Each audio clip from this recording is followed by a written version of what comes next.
Meeting to order. In accordance with the Open Public Meetings Act, PL 1975, Chapter 231, adequate notice of this regular meeting of the Zoning Board of the Township of Franklin has been provided. Board members, applicants, professionals, and members of the public, please speak directly into the microphone so our recording secretary can properly process minutes. Applicants and professionals, please fill out the sheet on the table when you've completed your testimony. Please call the roll. Okay. Actually, Alan, Rich, and Cheryl Bethia asked to be excused. Richard Prokanic? Here. Basim Verdas? Here. Gary Rosenthal? Here. Robert Shepard? Here. Faraz Khan? Michael Doherty? Kunal Lakia? Shapindu Singh? Here. Chairman Thomas? Here. Minutes, regular meeting, June 19th. Need a motion. I'll move. Second. Richard Prokanic? Yes. Basim Verdas? Yes. Gary Rosenthal? Yes. Shapindu Singh? Yes. Chairman Thomas? Yes. Resolution, Hetal Patel, ZBA 25-00012. Again, we need a motion. I'll move. Second. Richard Prokanic? Yes. Basim Verdas? Yes. Gary Rosenthal? Yes. Shapindu Singh? Yes. Robert Thomas? Yes. Mohammed Butt, ZBA 25-00011. I'll move. I'll second. Richard Prokanic? Yes. Basim Verdas? Yes. Gary Rosenthal? Yes. Shapindu Singh? Yes. Robert Thomas? Yes. Anya James, ZBA 25-00010. I'll move. I'll second. Richard Prokanic? Yes. Basim Verdas? Yes. Gary Rosenthal? Yes.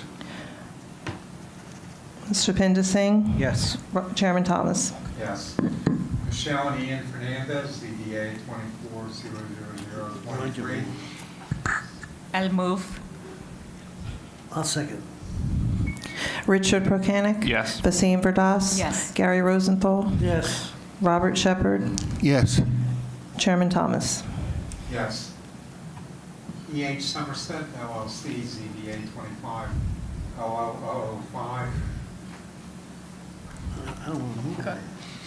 Gary, you said you'll move? Yes. I'll second.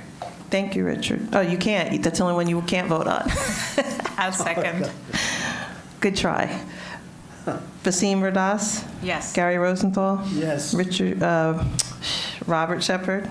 Yes. Chairman Thomas? Yes. 13 Essex, East Orange, LLC, ZBA 24-00018. I will move. I'll second that. Richard Prokanic? Yes. Basim Verdas? Yes. Gary Rosenthal? Yes. Robert Shepard? Yes. Chairman Thomas? Yes. There is no discussion. Hearings, 655 MIZ LLC, ZBA 24-00020, preliminary final major site plan with variances in which the applicant is proposing construction of a 30,917 square foot addition to the existing building at 655 Howard Avenue. This is block 528.04, lots 161.03, 162, 163.01 in the B1 zone. This is going to be carried to September 4th, 2025, with no further notification needed. Anyone here for that? It will be September 4th, not tonight. Just let the record show that Kunal Lakia is here at 7:34. Okay. And the first hearing we will have JAT2 LLC, ZBA 25-00016, sign variances in which the applicant is asking permission to place a building-mounted sign at 1165 Route 27, Somerset, Block 88.01, Lot 43, in the GB zone. Bob, did we skip over Dunham? Isn't Dunham first on the agenda? 127 Van Cleef. I think we Oh, I'm sorry. 127. Why is it? Oh, I'm sorry. Stretched in between these two.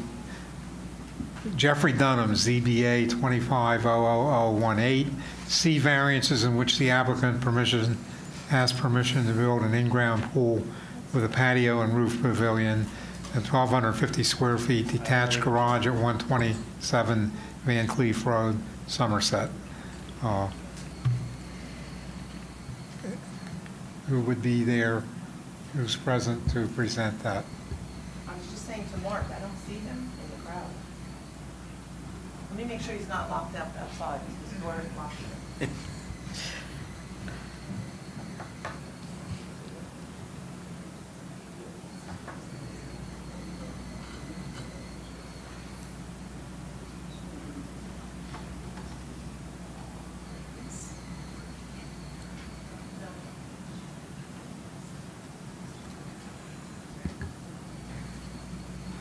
So it looks like we're moving on.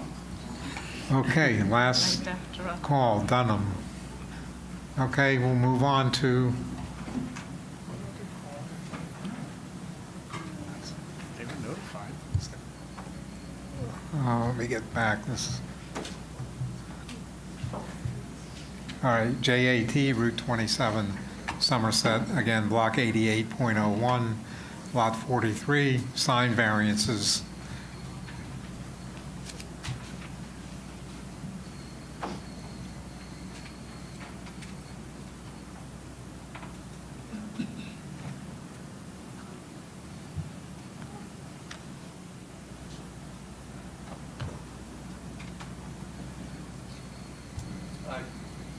Is the sign, can you hear me, or? Turn the mic on. May not be on. Side, and then push to the top. Right in the middle, right, sorry. Right in the middle, on the bottom. All right, now we're on. All right, thank you. Good evening, Chairman, board members. My name is John DeLuca with the law firm Savo Shock. I'm here tonight representing the applicant JAT2 LLC, which does business as Jersey Mike Subs. This is application ZB 25-00016. It's a sign variance application, as the chairman mentioned. The property is located at 1165 Route 27, and that's designated as Block 88.01, Lot 43 on the tax maps for the township. This is in the GB zone where eating and drinking establishments are permitted. There's a variety of commercial uses on the site. It includes 3 distinct structures and associated parking. It's near the intersection with Veronica Avenue and Route 27. But the structure that we're focusing on tonight houses Dunkin' Donuts and Jersey Mike's Sub Shop, which is the subject of this sign variance application. So the proposal is for the applicant to install a wall-mounted sign on the outside facade that faces Veronica Avenue, where currently there is no signage whatsoever indicating that Jersey Mike's is located there. That would allow either pedestrians or drivers traveling northbound on NJ 27 to recognize that a Jersey Mike's exists at that location. Obviously, anybody walking or driving on Veronica Avenue as well. The relief that we are seeking is a C variant, or multiple C variances, and that's for 3 deviations from your ordinances. One is for sign location. There's no entrance to the restaurant on that side, so we would be requesting a variance to allow the placement of the sign where we're proposing it. And then the 2 other variances are for the size of the sign. One is for the area of the sign, where 30 square feet is permitted and 41.8 square feet is proposed. And then the vertical dimension of the sign, where a maximum of 3 feet is permitted, and we're proposing just over 3.5 feet at 3.58. I will be presenting 3 witnesses tonight. First, you're going to hear from Mr. Jesse Allen, who is an owner and operator of this location. Next, you'll hear from the sign designer, manufacturer, and installer, Mr. Bill McCarrick. And finally, you'll hear from our professional planner, Mr. Kevin O'Brien. So unless there's any housekeeping matters that the board needs to attend to, I would just ask that my first witness be sworn in to testify. Go ahead. All right, great. Sir, if you can raise your right hand, please. Sure. Do you swear or affirm that the testimony you're about to give before this board is the truth, the whole truth, and nothing but the truth? Yes, I do. Can you just repeat your name and spell your last name for the record, please? Yep, my name is Jesse Allen. Last name is spelled A-L-L-E-N. Thank you. Now, Mr. Allen, can you tell me a little bit about your operations on the site, particularly focusing on the challenges you face without this current signage that we're proposing? Yes, so we have about 30% of our business now comes from digital pickup and digital delivery with a bunch of third-party delivers like Uber Eats, DoorDash, Postmates, and they constantly have trouble thinking their GPS is taking them to the wrong location, so they double back to a different location. And then people that we market to sometimes will drop off food boxes at local, like local businesses. We'll do some charitable events and have a presence there. They always think that we are the Cedar Grove location across town in Somerset, about 5 miles away, because when we describe our location, they drive by and they say, "No, we didn't see anything there. We thought we misheard you." And it's got to the point where people will call our store, and our manager or a shift leader will walk outside waving their arms in an apron to attract their attention to come in, because the entrance is actually about 120 feet past our location as well. So we have I want to be clear, we do have a sign, but it faces the parking lot in a catty fashion where you'd have to be in the parking lot to see that we're there for the most part.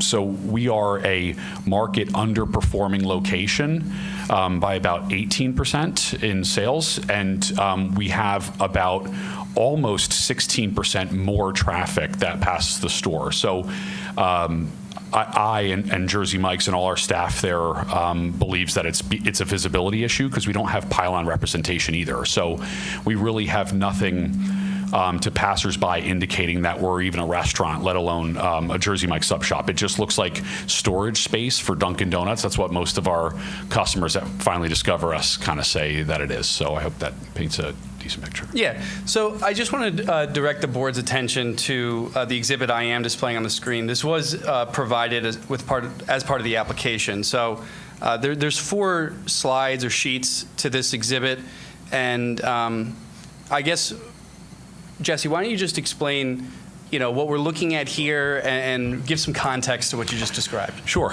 So you're looking at the drive-through lane that comes in for Dunkin' Donuts, and it would bend around. So this is Veronica Avenue, and it would bend around to Route 27 to the left. Now, that Jersey Mike's sign does not exist there. So what it looks like is that there's this kind of like ugly tail end of a Dunkin' Donuts.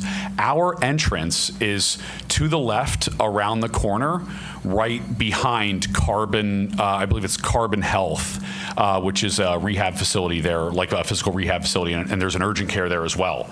So you need to be well into the parking lot to see our entrance finally. When you pass by, I wish we had a picture without it on there. It just looks like storage or an office space for the Dunkin' Donuts itself. So people will pass it and say, my GPS must be wrong, or I didn't see it where they described, and we're constantly throwing out food because they go to Cedar Grove and have it made, like I mentioned before. So that's the front. At the top left, that's the front. We do have a sign above there, but it has an angular face towards the parking lot. What does that mean, angular face? So it's not, the sign, if you were to look dead on at the sign, you'd have to be standing about 30 degrees into the parking lot to see it straight on.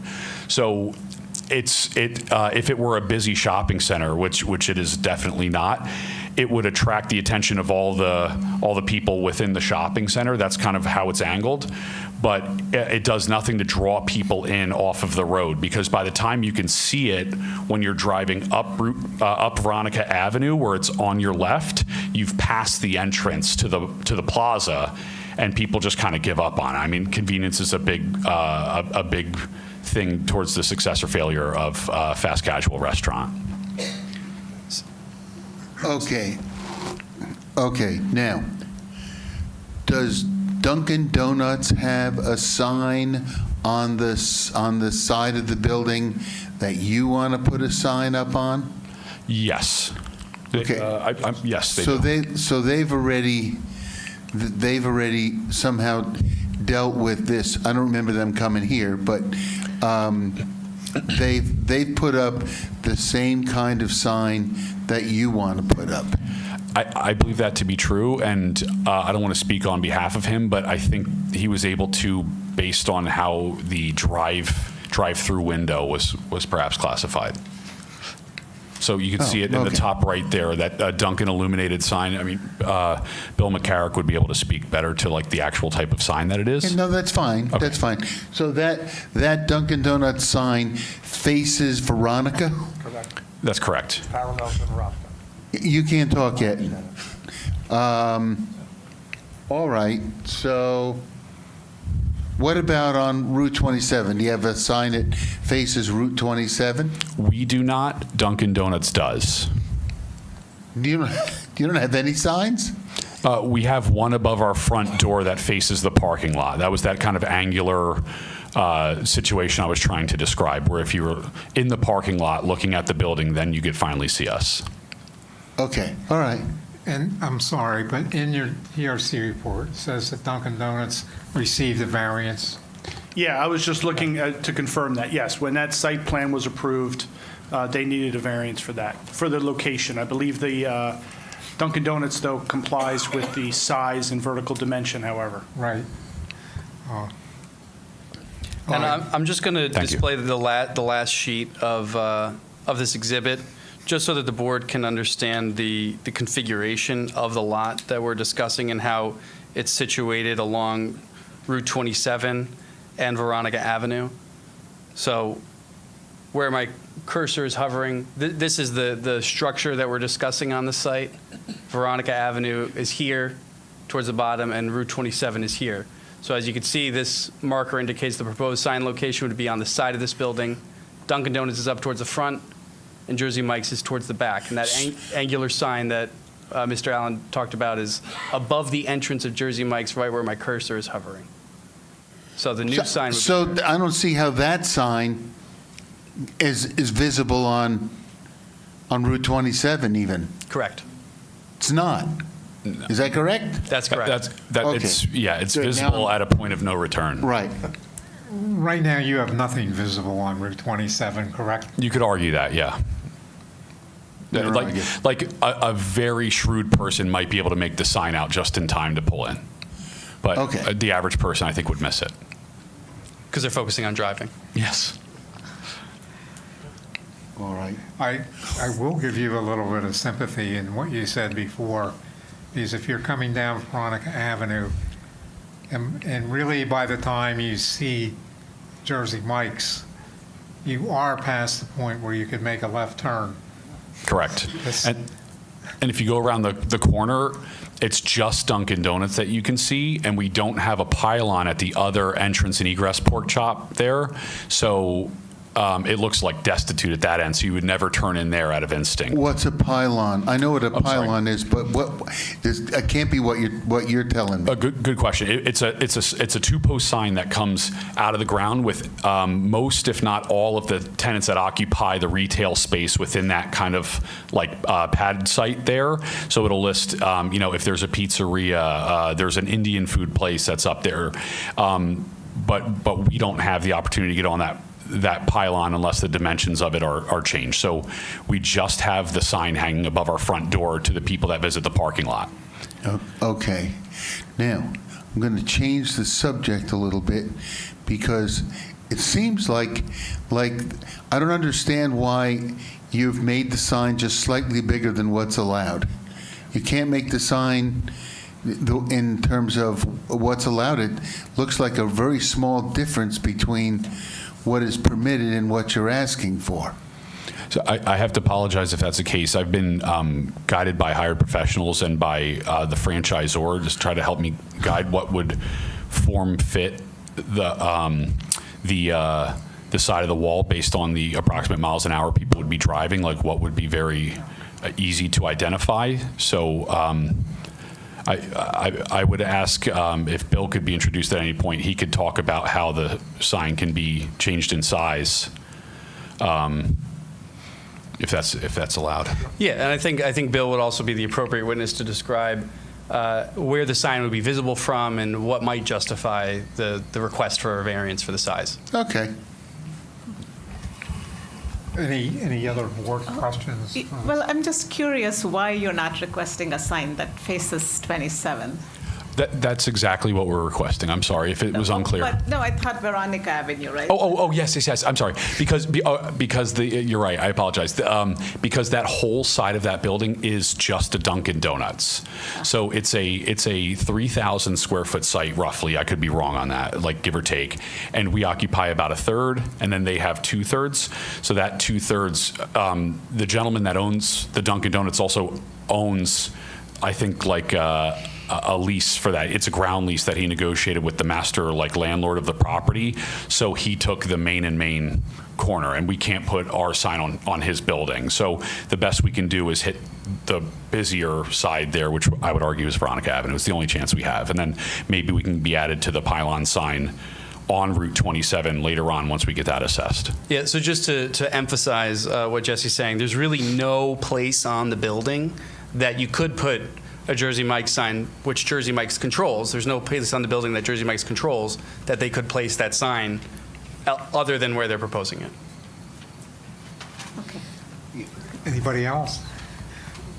I don't think, my feeling is I don't think you're getting too much pushback as far as a sign itself goes. So if you could bring on the people that you think will justify the size variance, I think we could move along. Okay. Then I would ask that my next witness, Mr. Bill McCarrick, be sworn in to testify. Sure. Sir, if you can raise your right hand, please. Do you swear or affirm the testimony you're about to give before this board is the truth, the whole truth, and nothing but the truth? I do. Just repeat your name and spell your last name for the record, please. William A. McCarrick, M.C., capital C-A-R-R-I-C-K. Thank you. Now, Mr. McCarrick, could you please describe for the board your background and your experience with sign design? I've been involved in the sign business, man and boy, since 1978. I'm a salesman, the main salesman for the Rex Sign Company that does most of the Jersey Mikes. Okay, thank you. Now, what can you tell us about the technical aspects of the proposed sign here? As far as illumination goes? Illumination, dimensions, depth, pretty much everything. What you're looking at up on the screen is a non-illuminated background pan with compound channel letters.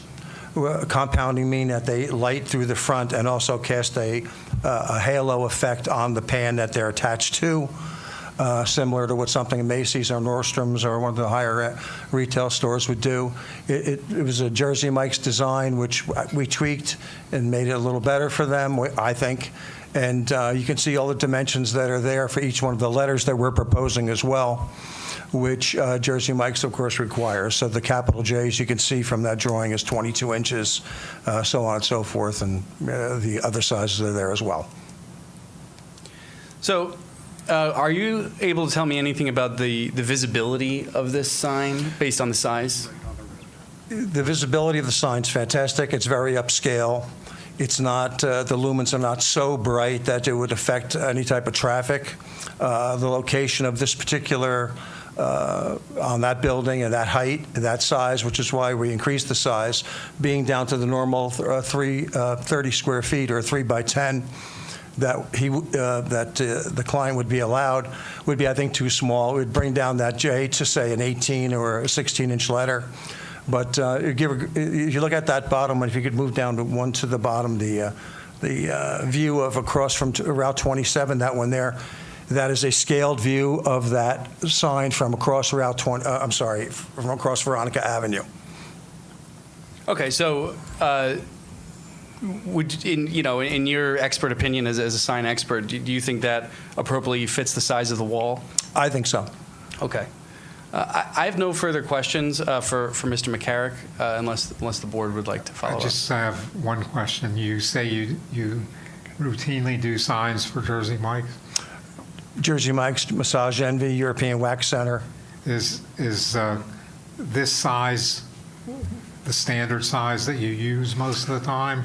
Or how many times, let's say, are you fitting in with what our ordinance would say, slightly smaller? More often times than not, you have to try to fit into what's to the ordinance. You don't want to have to go for a variance if you don't have to.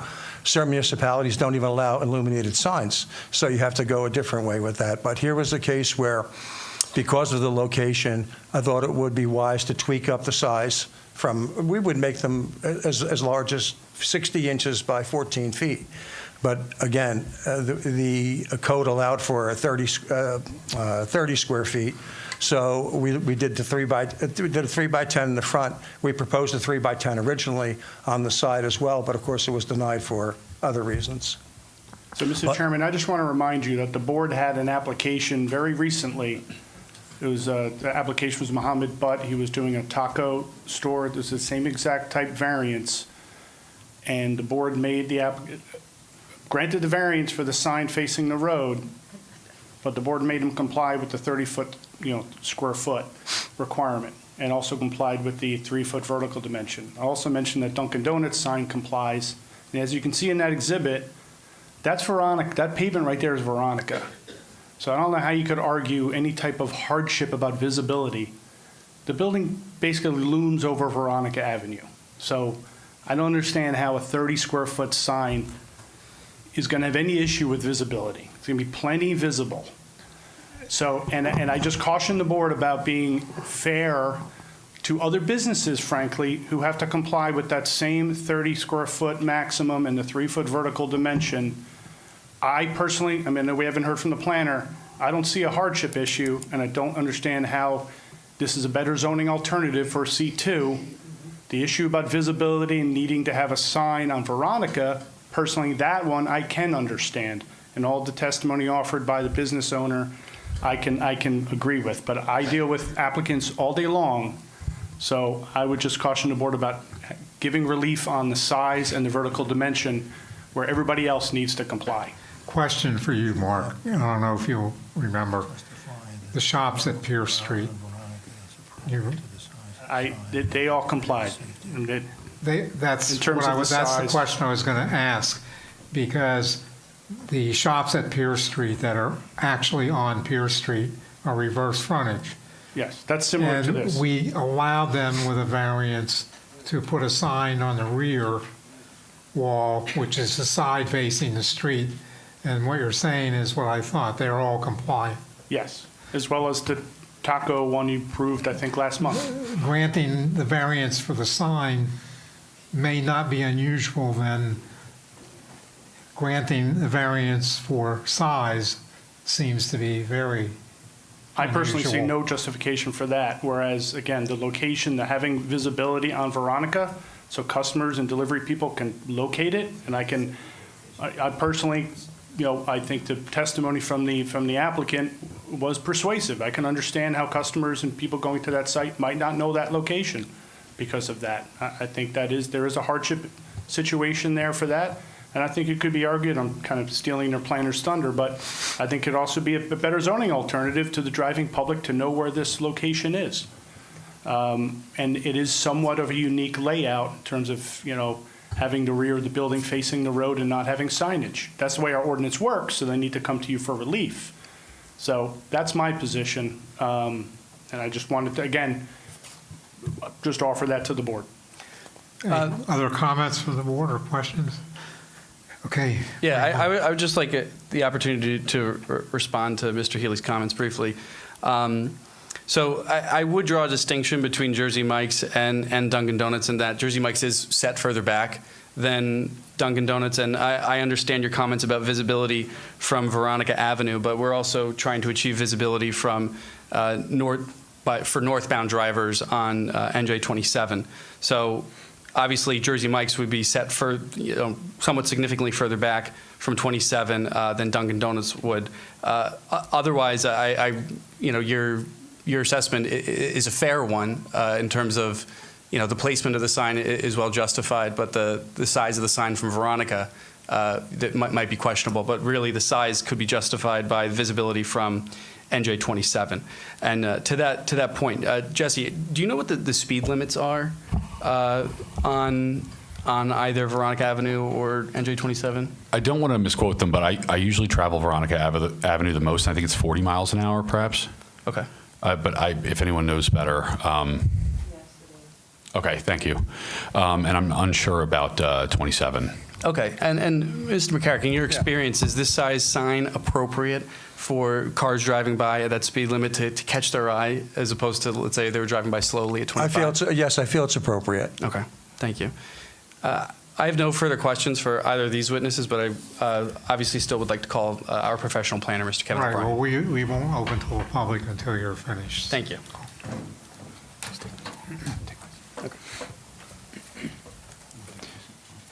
Sir, do you swear or affirm that testimony you're about to give before this board is the truth, the whole truth, and nothing but the truth?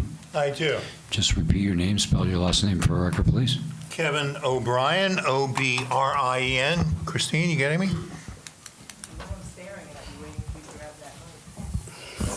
Is this working? Okay, great, thank you. Do you need the? We never want Miss Christine to be angry at anybody. Not yet. Kevin O'Brien, Shamrock Enterprises, Rahway, New Jersey. Still licensed as a professional planner. No adverse actions have been taken against my license. My qualifications remain roughly the same. May have added another board or two on the belt. We'll accept you. I just like to hear you say it. You embarrass me, but thank you, Chairman. Now, if only I had Mr. Shepherd's hat, I would look far more dapper. So, Kevin, what can you tell us about the variance relief we're seeking and why it might be justified under the MLUL? Sure.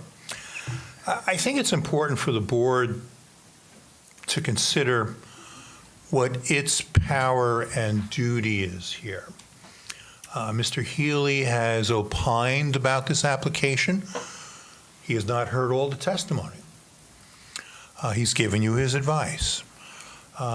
He's also discussed how other applications have come before this board. Your duty as a board, if I may remind you, is to judge every application based upon the unique set of circumstances. And just because Harry got a variance doesn't mean that Sally gets one because Harry got a sign and Sally wants a sign. No, Harry wants a big sign, and Harry wants it 50 feet away from the street. Sally wants a smaller sign, and it's closer to the street. Each application has to be judged on its unique characteristics. That's your job. You take the ordinance, which is a one-size-fits-all, and when there's a problem, they've got to come to you, and you've got to say, you know, the ordinance didn't anticipate everything we can imagine, because the world's a complicated place. So it's up to you to say, all right, applicant, show us why you deserve to have a variance. You've got to show us those unique characteristics that apply only to this property. We've got to show you that we meet the positive criteria.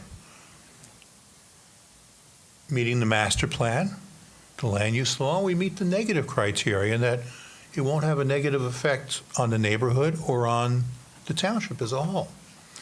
And then once you've heard all the testimony, and once you've heard about the characteristics of this property and the characteristics of this application, am I too loud, Christine? Am I too loud? Am I right? Okay, thank you. Then you can make an informed decision. And that's what we're asking you to do this evening. So we're asking for 3 variances this evening. The first is the placement of the sign on the side of the building that doesn't have an entrance. The sign area, 30 feet are permitted, we're asking for 41.8. The vertical dimension, 3 feet are allowed, we're asking for 3.58, 43 inches.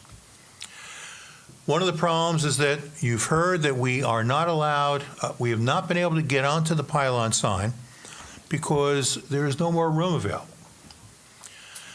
So in terms of proving this application to you, What are the unique aspects? Jersey Mike's has a sign facing the shopping center. None on Veronica Ave. Dunkin' Donuts, same building, has 2 signs on Somerset. And they've got not just a sign, but taking a look at the photograph, a readily identifiable drive-up area. Everybody who looks at that says, oh, that's orange, that's Dunkin' Donuts. So signs not only serve as a way to locate a place, but they also serve as an advertisement to remind people of the brand and remind them this is where we are. So you can come back and hopefully frequent us. Without signage on Victoria, the applicant has testified, people have a hard time finding them. And orders are going to other locations because people drive by and they say, there's no Jersey Mike's here, because they don't see anything.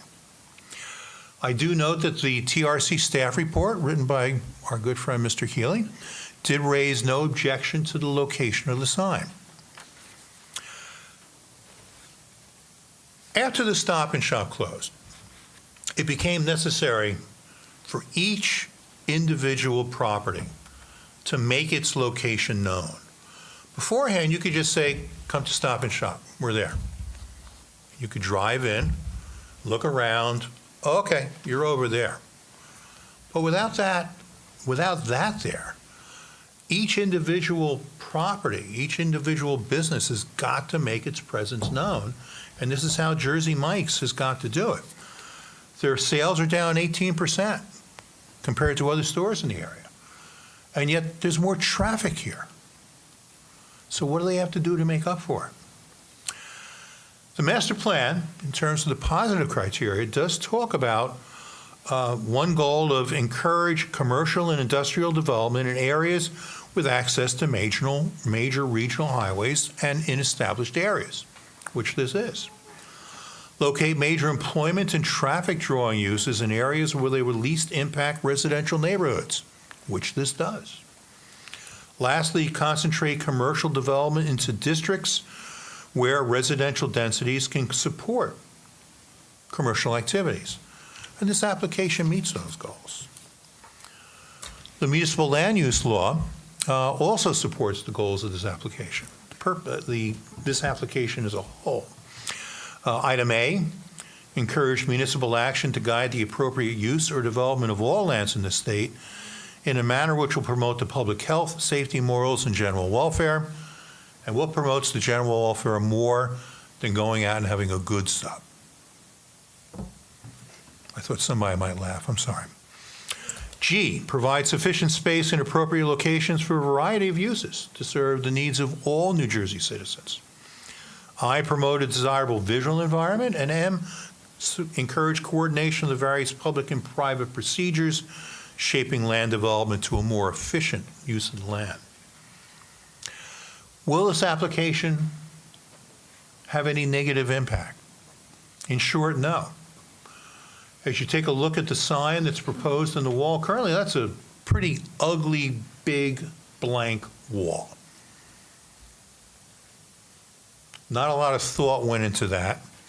As Mr. Healy said a little while ago, that's a big space facing Veronica, and yet it's just a big blank wall with no interest whatsoever.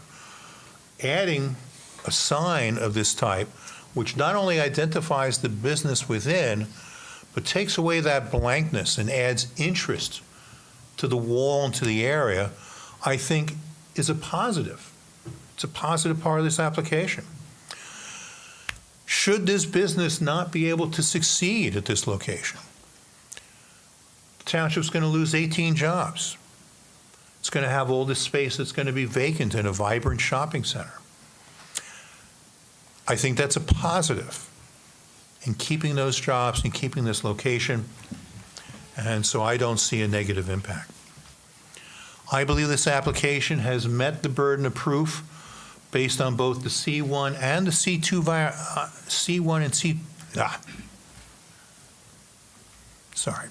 C1 and C2 criteria. There's a hardship based on the location of the front of the store on the lot.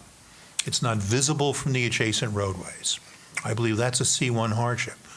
The actual location of this sign, proposed sign, on the blank wall that does not have an entry. I believe the size and height of the sign are justified by the C2 criteria. The larger sign is needed for visibility. You've heard the sign expert state that at 40 miles an hour, Veronica Avenue needs a bigger sign. Dunkin' Donuts... That's not exactly what he said. He didn't say that the 40-mile-an-hour speed limit required a bigger sign. I didn't hear him say that. Let's bring him back.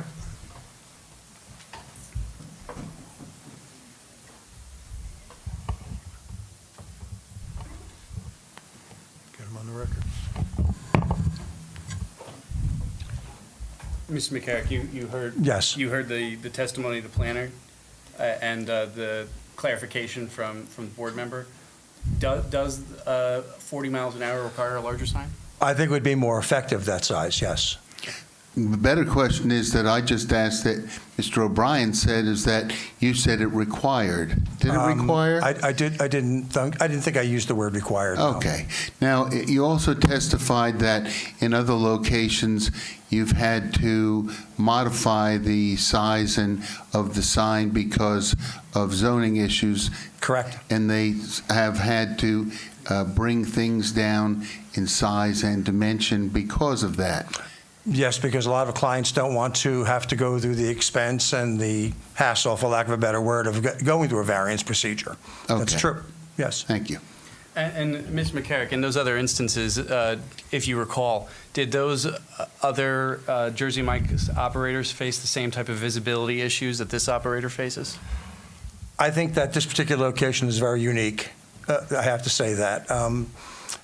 When I looked at this property over a year and a half ago, 2 years ago, when it was just stuttered and sheetrocked, plywood, I didn't realize that how it was all going to be laid out. There was nothing that I had, no real solid plan of where the Dunkin' Donuts was going to go because it was all under major construction. So when we applied for the signage, I thought he was allowed to. We applied, but again, you never know. So I applied on separate different applications, one for your parking lot and one for the one on Veronica Avenue, which was denied because it wasn't over an entrance. So again, size I knew was an issue from Mr. Healy in his review of that, the zoning department at that time. So I knew it was an issue that it had to be 36 square feet, which would be compliant. So the first thing I ask a client is, do you want to go for a variance? This is not going to pass. This is going to cut the mustard. More oftentimes than not, no, they don't, because they're just opening up. It's an unproven location, so on and so forth, and they don't, quite honestly. I hope that answers your question, Mr. Shepherd. Yeah, thank you.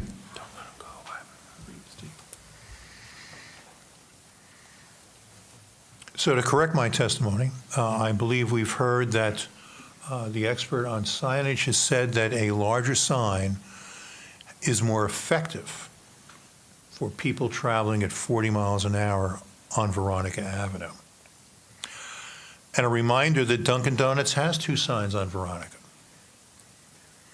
And even though they don't have a variance for the drive-up, it's still a sign because it tells people where they are. So there is an advantage there for them. I believe we've demonstrated that the application can be reconciled with the master plan, the ordinance, and the municipal land use law. I believe we've shown that we have met the negative criteria, shown that there are no detriments, and that the benefits of granting this application far outweigh the detriments. And I can conclude that this application can be granted without substantial detriment to the public good and without substantial impairment to the zone plan and the zoning ordinance. And I welcome any questions. Anyone? So I have a question. This sign the building is 25 feet from the front setback along Veronica, about 40 feet to the curb. How is this any more of a hardship for visibility than the other businesses in this very shopping center in the larger building that had to comply with the 30 square foot, who are hundreds of feet away from Veronica Avenue, not visible from Veronica, not visible to Route 27? How is that location more of a hardship than these others? Well, there are two pieces there, and the first piece is location. My argument is that the location of this sign on the blank wall that has no entry requires a variance. Let me clarify my question. I'm talking about the size. So the size, why does that sign need to be bigger when the other signs in this very shopping center comply with the 30 square feet? Mr. Allen, have the other stores that comply all been successful? Sorry, that's a good question. It's important to note that the plaza, I believe, has seen 3 business closures so far this year. And we have had the entire plaza's had a negative sales impact from Stop and Shop closing as well. So I just wanted to. And what proof does that have to do with anything to do with the signs? I believe your point was. Sorry, I didn't mean to offend. Let me respond to Mr. Healy. What does that have to do with the signs? You mentioned that all of the other businesses comply, and so that somehow makes it so that we can't justify our request for variance. But some of those other complying businesses have gone out of business, and my client is interested in staying in business. So that's why we're requesting a slightly larger sign. You know, someone would describe it as a de minimis deviation from the ordinance. And also, I would note that the applicant testified earlier that they don't have access to that pylon sign. So all of those other businesses have extra signage on the site that Jersey Mike's does not have. That's the distinction between the two. As far as the pylon sign, that's between you and the landlord. If they want to have be on the pylon sign, if they need to expand it, make an application to get on the pylon sign. That's not the board's issue.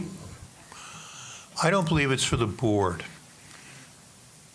to look at this sign application and look at the other signs on the property. It's not appropriate.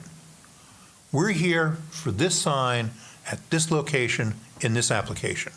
What everybody else has done, both in this shopping center and throughout the township, has no bearing whatsoever on this application. None. I would submit that to the board. Because what do they have? Why are we equating them to this? Do we have their statistics in front of us? Do we know what their sales are? Do we know what their distance is from the roadway? No, we don't have any of that here. It's inappropriate for us to start comparing this sign on this building with the other signs at this plaza. I would contend. Any other questions, comments? If you're. So, I don't know if this comment is allowed or not, but in that same plaza, there is an Indian restaurant. I think it was referred in there. And one of the times I was speaking with the owner, I don't know him personally, but he was present there. I know their locations on Eastern Avenue is busy and they remain open till 4 a.m. because they are near Rutgers. So I asked him how this location is doing. And he's like, it is struggling. So I'm not saying it has got anything to do with signage or not, but I have seen that plaza struggle.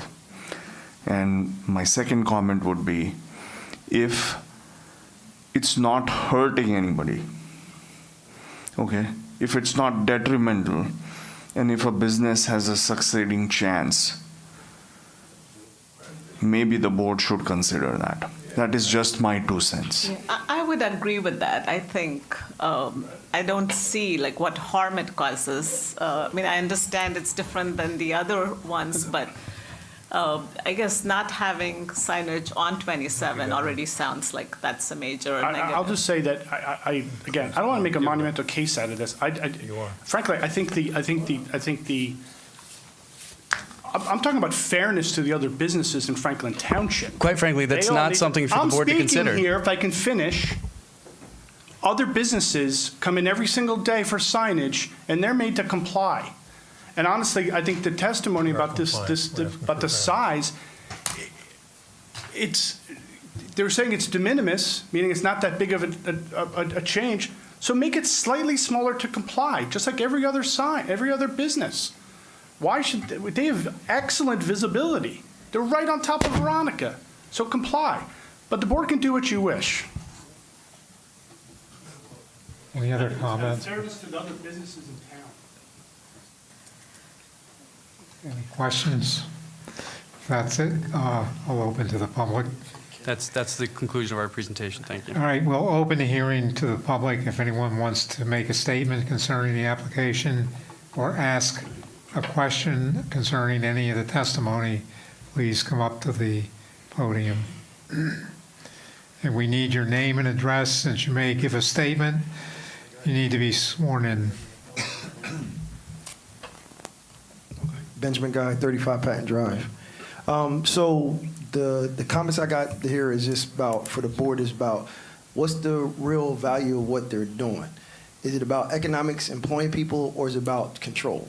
So that's the only problem I got. That's the only thing I got here, because what's being talked about right now is minimal. Because if we're talking about employing people and keeping the economy going in the area, I think that's more important than a little compliancy variation that's there. And I understand Mr. Healy's point, being fair to every businesses, but we have to talk about the whole premise of what's going on in Franklin Township, period. Is it more important for us to employ people during this specific time frame, or to be arguing about the dimensions of a sign?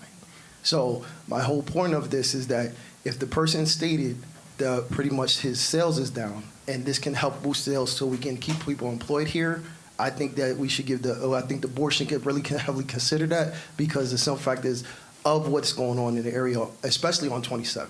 Because if you ride up and down 27, on the other side of 27, people can get away with murder. On our side, it is not fair half the time that's going on there. And I can speak to that from what's going on South Brunswick all the way down to Franklin Park and everybody else, because I know how we push for a lot of stuff that's here. It happens around the town for everywhere. I sit on the Hamilton Street Board, so I know about compliance, what's going on. Because again, people suffer. If a business owner's trying to prosper here, I think we should try to start pushing for advocacy to try to help them as much as possible. And again, a minor thing in a sign on a high visibly roadway, right? Veronica and Route 27, high visibly roadway. We need people to actually stay there. And again, for him to attract business, not on just our side, but on the Middlesex County side of it, I think that we should look at actually trying to permit this guy to actually move forward with this whole thing. So that's my testimony for right now. Thank you. Okay, thank you. Anyone else? Okay, then we'll close to the public. Anything you want to add?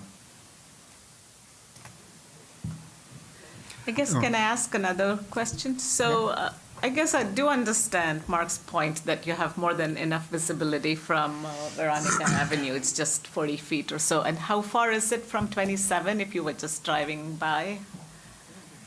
Is that?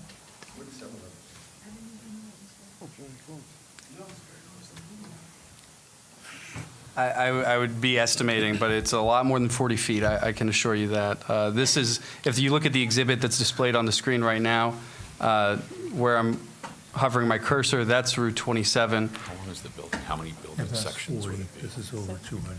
Yeah, so it's over 200 feet.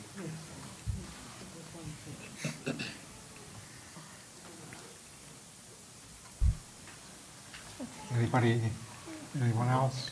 If I may, I'd like to ask a question, and I'm just going to use whole numbers, so forgive me. Ordinance allows 30 square feet. You're asking for 40-ish square feet. And the testimony that's been provided is the additional size. And I don't think anyone is debating the location of the sign. It's the additional size, the square footage. How far away is that 30 square foot sign visible relative to 40 square feet? How much of an advantage are you getting from the 10 square feet additional? I wish I could answer that accurately for you. Unfortunately, I cannot. I'd have to see it at dusk, in the morning, at night, when it's lit. I mean, it's hard to say. Of course. It's very difficult to say. Yeah, and I think that is maybe part of the crutch that we're struggling with here as a board on the size. Is it 10 feet? Is it 100? Like, if you were able to demonstrate that this 10 square feet provided an additional 500 feet of visibility, I think you'd convince us all that, yeah, let's go, we want that. But the testimony has been more based on my experience in that the additional 10 square feet is going to increase sales. And the way I look at it, respectfully, is the additional sign, whether it's 30 square feet or 40 square feet, I'm not sure there's a whole net benefit to the additional 10 square feet without testimony through, engineering, science, something to demonstrate this. And I'll allow you to respond. That's my comment. If I could just make a comment, it would be very difficult to calculate that because of different conditions, obviously. The reason that I decided to expand it to that size was just because of the way it took over that big gray side of that building. It made it look like it wasn't a warehouse or just an empty building. So I went a little bit larger, by roughly 10 square feet. An increase, it was a modest increase in the size of the sign, just to make it look like it wasn't lost on the building. Sure. And why is the building gray? I mean, who controls the facade of the building? Good question. So, I mean, I'm just looking at this, and I mean, you do this for a living. The branding, the Jersey Mike's logo and lettering is X square feet, and the blue background with the, I guess, red trim is, of course, is complementary to that. Why not just paint a part of the building blue and then have the white sign or something to that effect and still remain compliant? That's a corporate design. I can't change their logo. It's their brand. No, I can't change know, that. but this is what we're considering as a board. It's not, well, corporate says this. That really isn't something I think we opine on. It's the effect of the actual variance being granted or being asked for. So I don't think that anyone on this board wants to be unreasonable. And, I mean, I love Jersey Mike's. I want to see you guys succeed. I love it. But I just don't think at this point in time the proofs for the larger square footage is there. So, Mr. McCarrick did testify earlier that if the sign was to be shrunk to comply with the ordinance, then the size of those letters would shrink from 22 inches to about 16 inches, and that's about proportionally. So that's about a 30% difference. But then change the logo.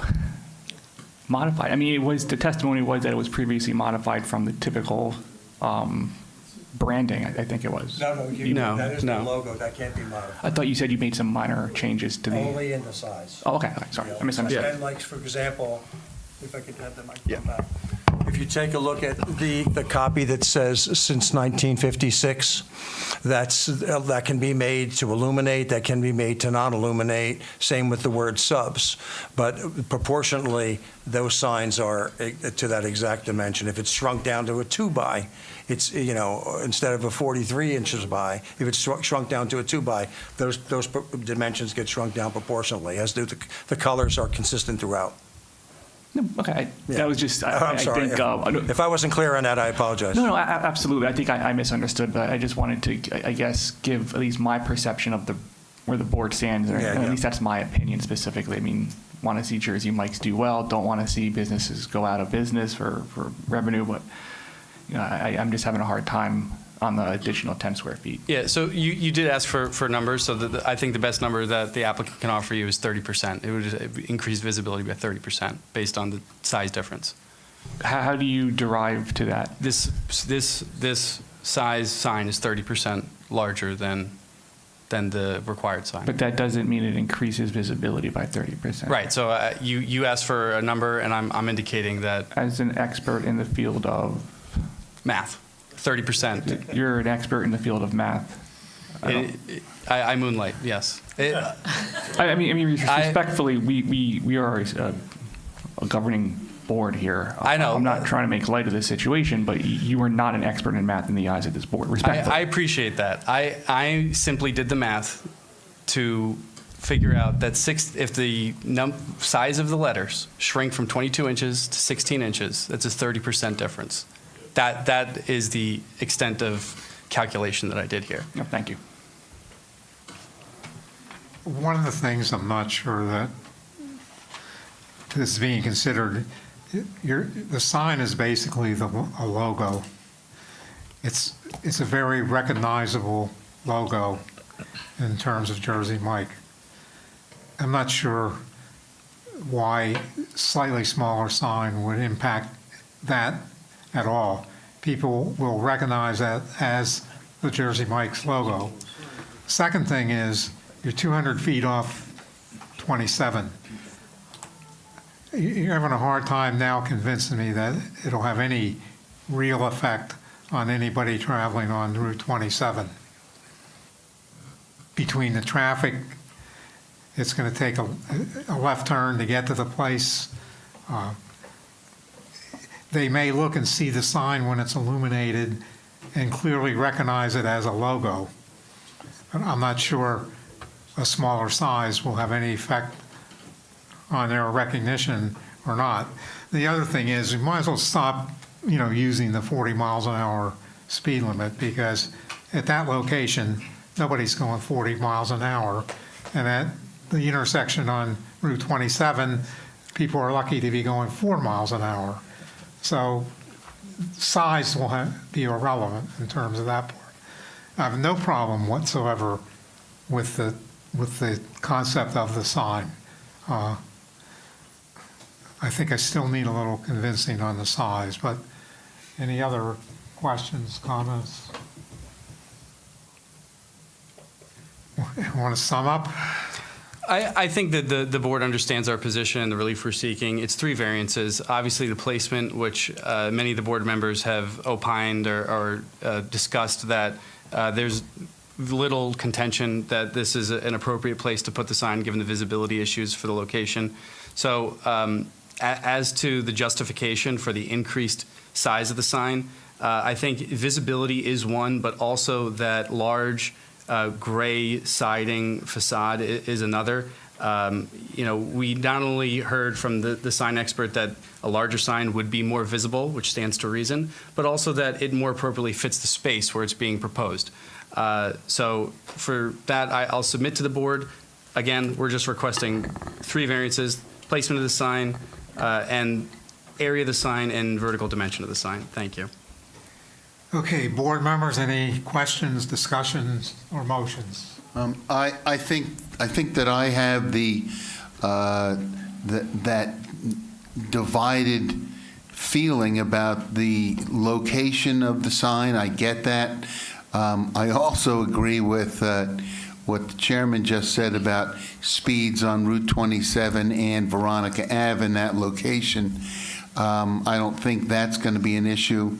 Really, I don't think that this sign is going to make any difference for them on Route 27, but on Veronica it will.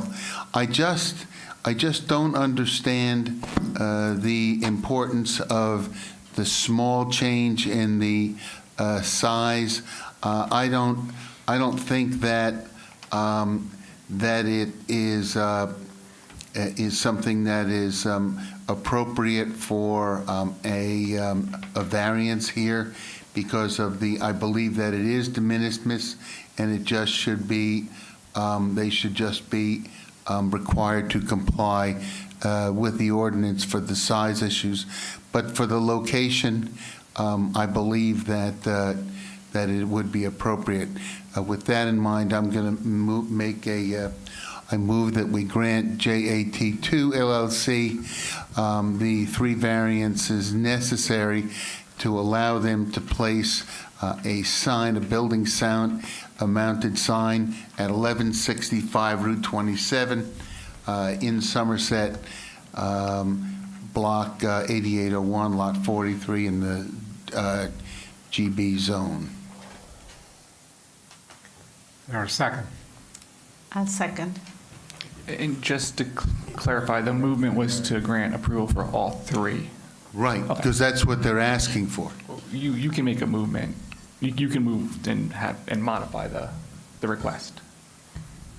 Right, Council? Right, but I just want to make sure. Okay. Right. Your motion includes the approval for the variance in size. Correct. Okay. Okay, so just so we don't have an issue, if anyone is declining it or saying no, they need to specifically say why, correct, Brian? Yes. Okay, I'm just throwing it out there. I'm not saying you're going to say no, but And if we say yes, can we also explain why? Brian? Go ahead, ask him. I guess, I mean, since there is like discussion, I said, if you are saying yes, could you also explain why in spite of that, I guess you Right, I think you should in this case. Okay, I just want to make sure. So I think what I'm going to do, we can bifurcate this. Can we do two motions?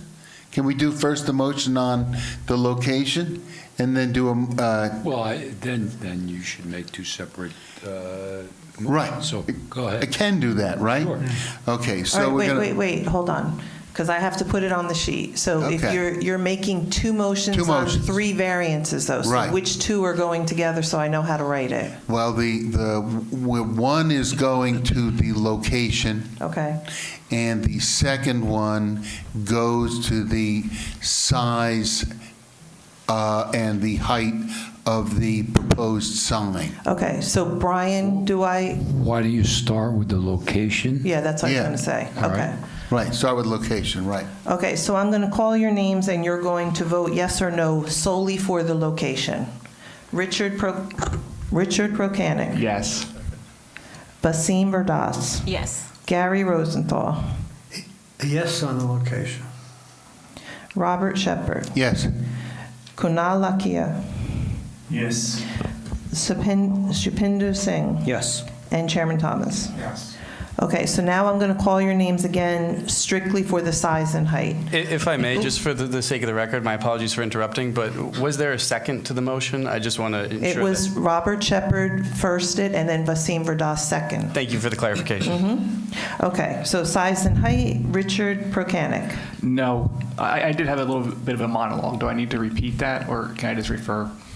No, you need to do it now. Do it again. Yeah, my vote is no for the size. I don't believe there has been enough evidence put on the record to support the proofs for the larger sign. The one piece of information I think that I was really looking for is how is the visibility increased in terms of linear footage from the sign and what that ultimate benefit would be for the operator. So I'm happily voting for the sign location, but unfortunately, I'm going to vote no for the size. Thank you. Basim Verdas. I think I'm going to vote yes because I do understand that this is kind of a unique case. I live 2 miles from there, and until I saw it on the agenda, I had no idea there was Jersey Mike's there, and I too love Jersey Mike's. So I think a larger sign would be more visible, and I don't know if I'm an expert or not, but I do have a PhD in chemical engineering, and I think it's very obvious that a larger sign and that 30% increase seems like right in the right range, and a 30% larger sign would give more visibility, and I feel like they need all the visibility they can get, so I'm going to vote yes. Thank you. Gary Rosenthal. While I can't agree with my good partner here, I would have liked to see a smaller sign, and that would have solved everything. But since the applicant didn't see that, I'm going to vote yes, but I'm not happy with the larger sign. I'm sorry, you're voting yes, but you're not happy with the larger sign? I'm voting yes. Okay, thank you. Robert Shepard. I'm going to vote no. I agree that the sign is appropriate, but I don't see that there have been proofs that show that the small addition in size here, since it's outside of what's permitted under the ordinance, I don't see how that there's been proofs that it's going to do anything in terms of their sales. I think it's the location is going to make a difference only in traffic on Veronica, and I'm going to vote no. Thank you. Kunal Lakia. So I'm going to vote yes. My reasons are, it is not hurting anybody. It may help the business, and I really hope it does, like everybody else or many others here I also like Jersey Mike's, and I want the business to succeed in Franklin. There are many times some things come to us here, and we constantly talk about, oh, we should have more business coming in here. And here's a business that's coming to us for a signage which is a little bigger. And I agree with my colleague that, and I'm an electronics engineer, a little bigger sign will definitely be more visible. And for me, if I look at this paper, okay, which is equivalent to that wall, if I write it small here, I'm going to struggle reading it. While if it's bigger, it's like even in your presentation, when we make presentations, your front slide, your font is a little larger. I very respectfully, I understand where Mark is coming from, okay? But I believe there have been cases, I believe it was Bottle King or somebody on 27, and I could be wrong, which had come to us in past, and I believe we had given some variance to them also. So it's incumbent upon the business to come up and say, hey, listen, it may cause me some problems. Can you give me some variance? Then, of course, it's up to the board to agree or not agree. So based on all of this, based on my humble opinion, I'm saying and voting yes. Thank you. Shapindo Singh? I would vote yes as well. I am going to be on the side of the business here. A bigger sign will give better visibility, and this gives this business a better chance to be successful, and we would love for them to be more successful, so I vote yes. Thank you. Chairman Thomas? I'll vote no. I think the sign is necessary. I think it'll give it a good visibility where the visibility opportunity exists on Veronica Avenue. And I didn't see, I'm not convinced of any of the evidence presented that the difference in the size of the sign will make any difference whatsoever, since everybody admits it's de minimis anyway.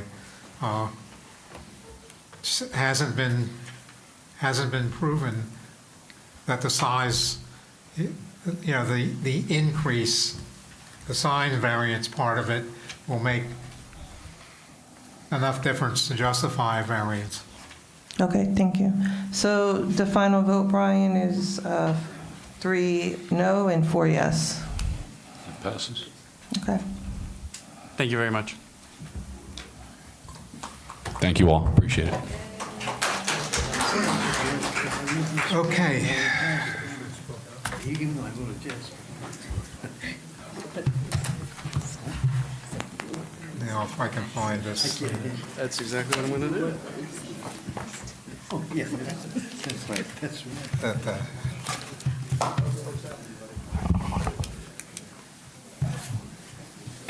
I don't think I went with that.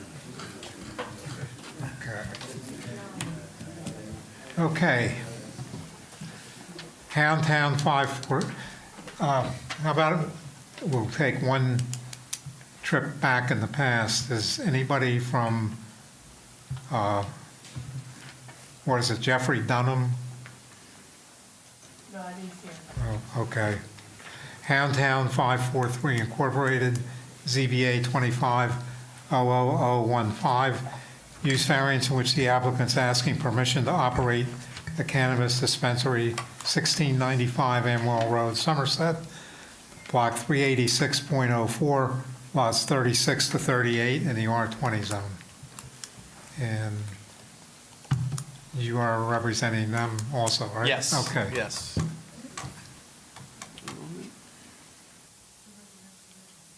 Okay. Good evening once again, Chairman and board members. My name, once again, is John DeLuca with the law firm Savile Shock, and I am here tonight representing the applicant, Houndtown 543 Incorporated, which is under the control of Gary Burnett. What's in the mic? Oh, I apologize. You're right. I'll start from the beginning. My name is John DeLuca of the law firm Salvo Schock, here tonight representing the applicant, Houndtown 543 Incorporated, which is under the control of Gary Burnett, a local Franklin Township resident. You will hear from Mr. Burnett later on in the presentation. The location of this property is right nearby. It's 1695 Amwell Road, Somerset, New Jersey. That's designated as Block 368.04, and it's 3 lots, Lot 36, 37, and 38. This is in the R20 zoning district where retail commercial use is not permitted, and the applicant is seeking a D1 use variance to operate a Class 5 cannabis retail dispensary. This is a pre-existing non-conforming property. It's historically been used for commercial purposes, and it will not significantly increase the traffic, as you'll hear both from the operator and from our traffic expert this evening. The applicant has engaged in extensive community outreach and coordination to bring this application before you tonight and to obtain necessary approvals and licenses before coming before this board. And this business will generate tremendous economic benefits to the site and also to the community at large. So before we go any further, I just want to orient the board to the site. So the exhibit that you have in front of you on paper is also being displayed on the screens. If you flip to page 2, you'll see the zoning map. So this is the zoning map that's publicly available through your township ordinances and through your website. And I've zoomed in on this zoning map to show you where the subject property exists within the R20 zone. It's right around the corner from this municipal building at the intersection of DeMott Lane and Amwell Road. This gives you another aerial view. Zoomed out a little bit, those 3 rectangles that are highlighted are the site itself. And as we continue through, you zoom in. These are just a couple, this is a Google Maps aerial view, just so you understand where we're talking about. There's the site, parking lot, and the building. Here's a view from DeMott Lane. You could see the bike and gear sign, which we'll talk about a little bit later, what's happening to the other uses on the site. And then here's a view from Amwell Road, looking at the site. So as you'll hear testimony soon, you'll hear that's where that sign bicycles. That half of the building is where part of where the dispensary will be placed, and then the deli will remain. So this is a site survey that was prepared in the past, but it was submitted as part of the application. So I just again wanted to show the board exactly the site we're talking about, the 3 lots we're talking about, 36, 37, and 38. So the existing uses on the site, there is a deli. It's pre-existing non-conforming commercial use, and it has patrons that frequently come and go, and that's going to remain. There also is a bicycle repair shop. Again, that's a pre-existing non-conforming commercial use with patrons periodically coming and going. Part of it was recently vacated, and a portion of it is going to remain.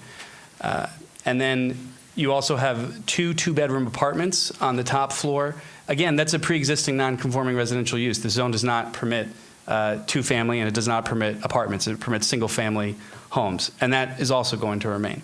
So the initial proposed use on the site is a cannabis retail dispensary. This is a proposed non-conforming commercial use that will have patrons periodically or frequently coming and going, and it's proposed. So you'll hear from 4 witnesses tonight. As I mentioned, Mr. Gary Burnett, he's the owner and operator of the proposed establishment, and he is a local Franklin Township resident for 18 years. Next, after Mr. Burnett, you will hear from Mr. Marcus Rosenau, who is an expert in the field of architecture. Then you'll hear from Rihanna Kirchhoff, who is a traffic engineer. And finally, you'll once again have the pleasure of hearing from Mr. Kevin O'Brien, our professional planner. So unless the board has any housekeeping items, I'd like to call up my first witness, Mr. Gary Burnett, to be sworn in to testify. Mr. Chairman, just one question for Mr. DeLuca. Mr. DeLuca, do you know how the use came to be? What was the existing commercial and the 2 apartments? Was that I know that site has historically been used for commercial purposes, but as far as there's a hair salon on the other site, and this site's been the deli and the bike shop for a long time, and the 2 apartments. Was there a use variance, do you happen to know, along the line, or was there certification of pre-existing non-conforming use? Admittedly, I'm speculating. I don't believe there was a use variance. It was my understanding that it was a pre-existing non-conforming. Whether other variances have been obtained in the interim, I'm not sure. Okay. All right. Thank you.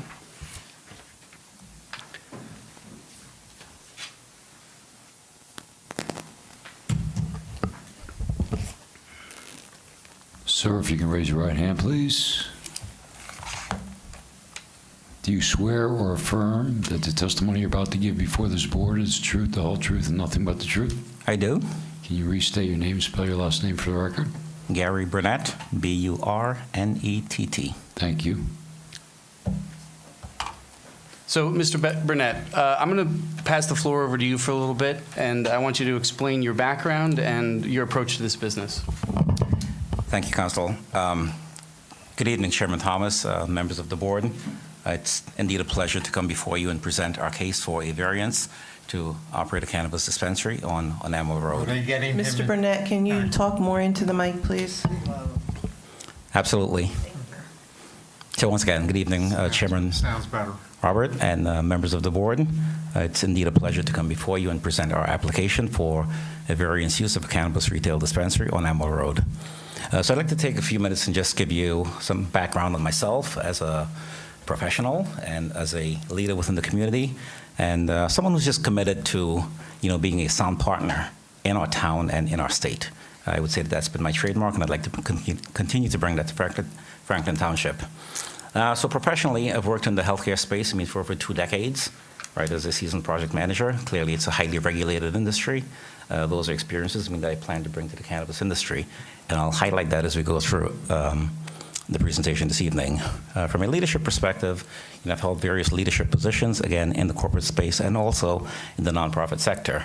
So again, these are all experiences that I plan to bring in as an operator and be responsible around it.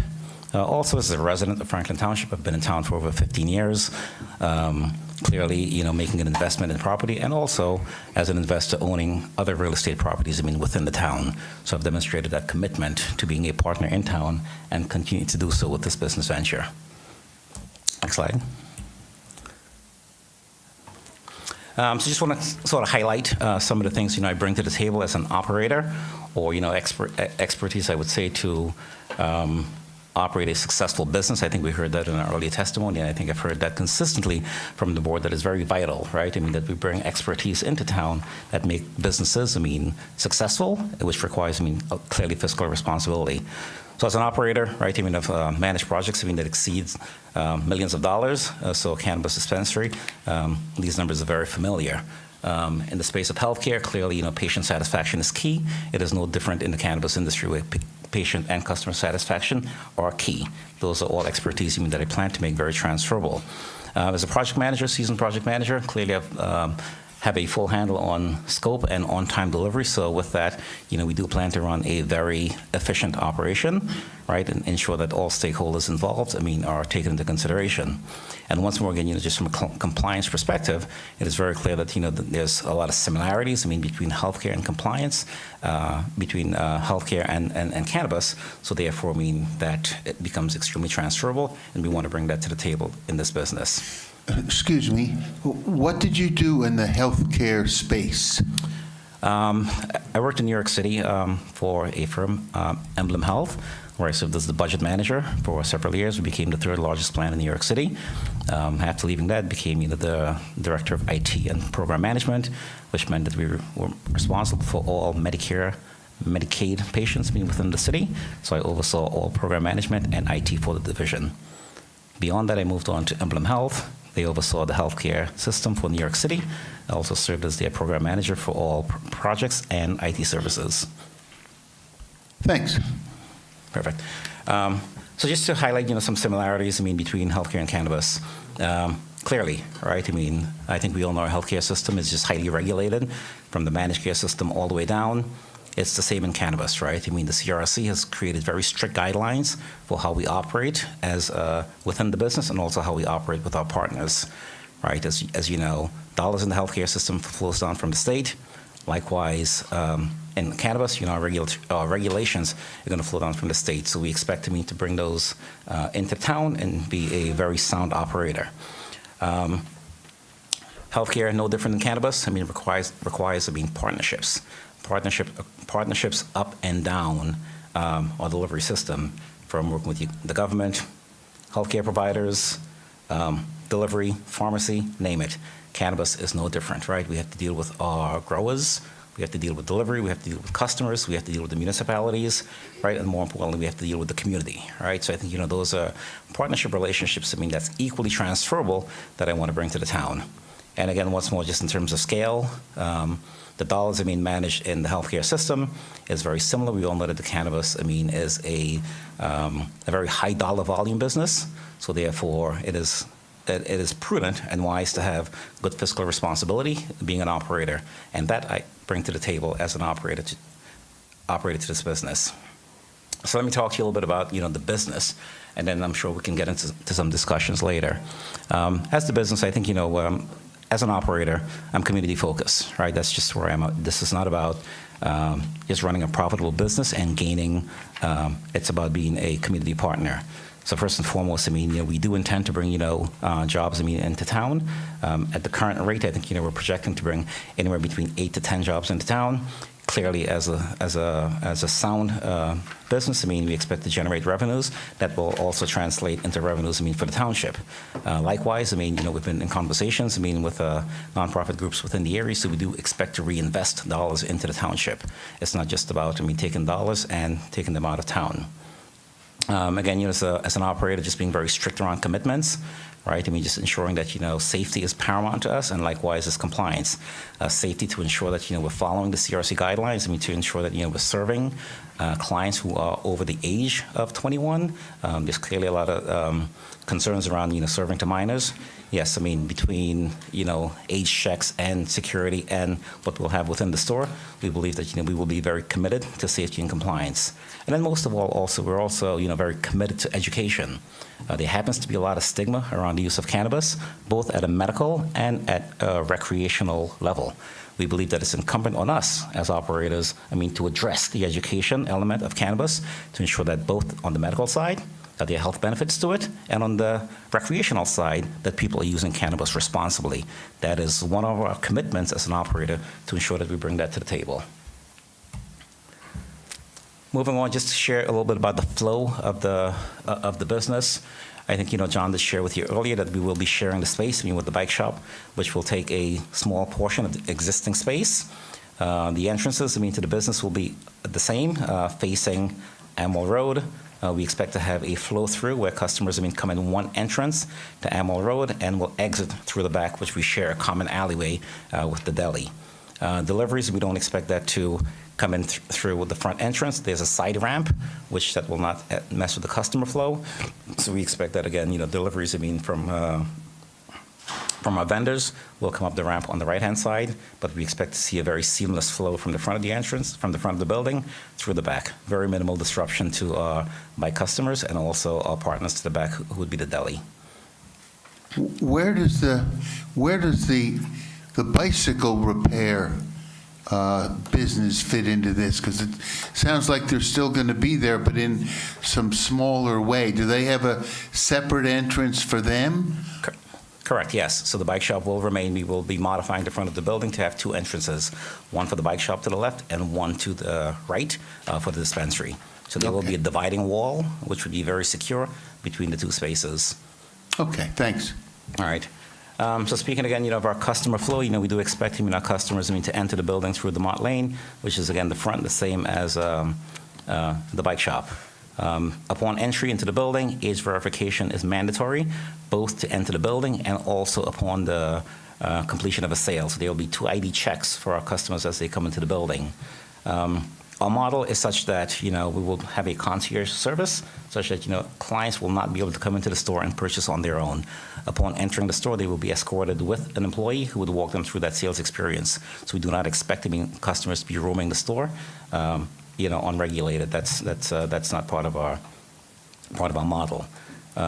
With that, as customers enter the store, right, they'll have that concierge experience, but from a safety perspective, we do intend to build a secure inventory vault to the back of the building. That's going to be secured all the way around, with very heavy mesh, and also security devices, so that we know who's going in and out of the vault at all times.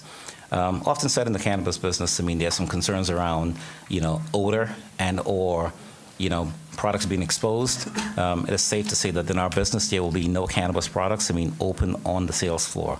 That is completely illegal, and we will adhere to that very strictly. The only place in the store where there are cannabis products would be in the vault. So whenever you walk into a store, and this is minor education, when you walk into a cannabis dispensary, every display you see is a dummy box.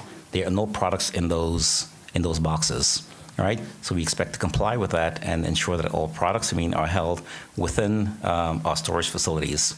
Additionally, while I want to double down on that, when products come into the store, again, just to deal with the odor issue, all products are delivered in sealed packages. So there's never an issue where products are delivered in open packages, neither do we have open packages existing within the store. So all products, upon delivery is in a sealed packet and leaves the dispensary in a sealed packet. Just want to also highlight that as a retail dispensary, consumption is not allowed on our premise.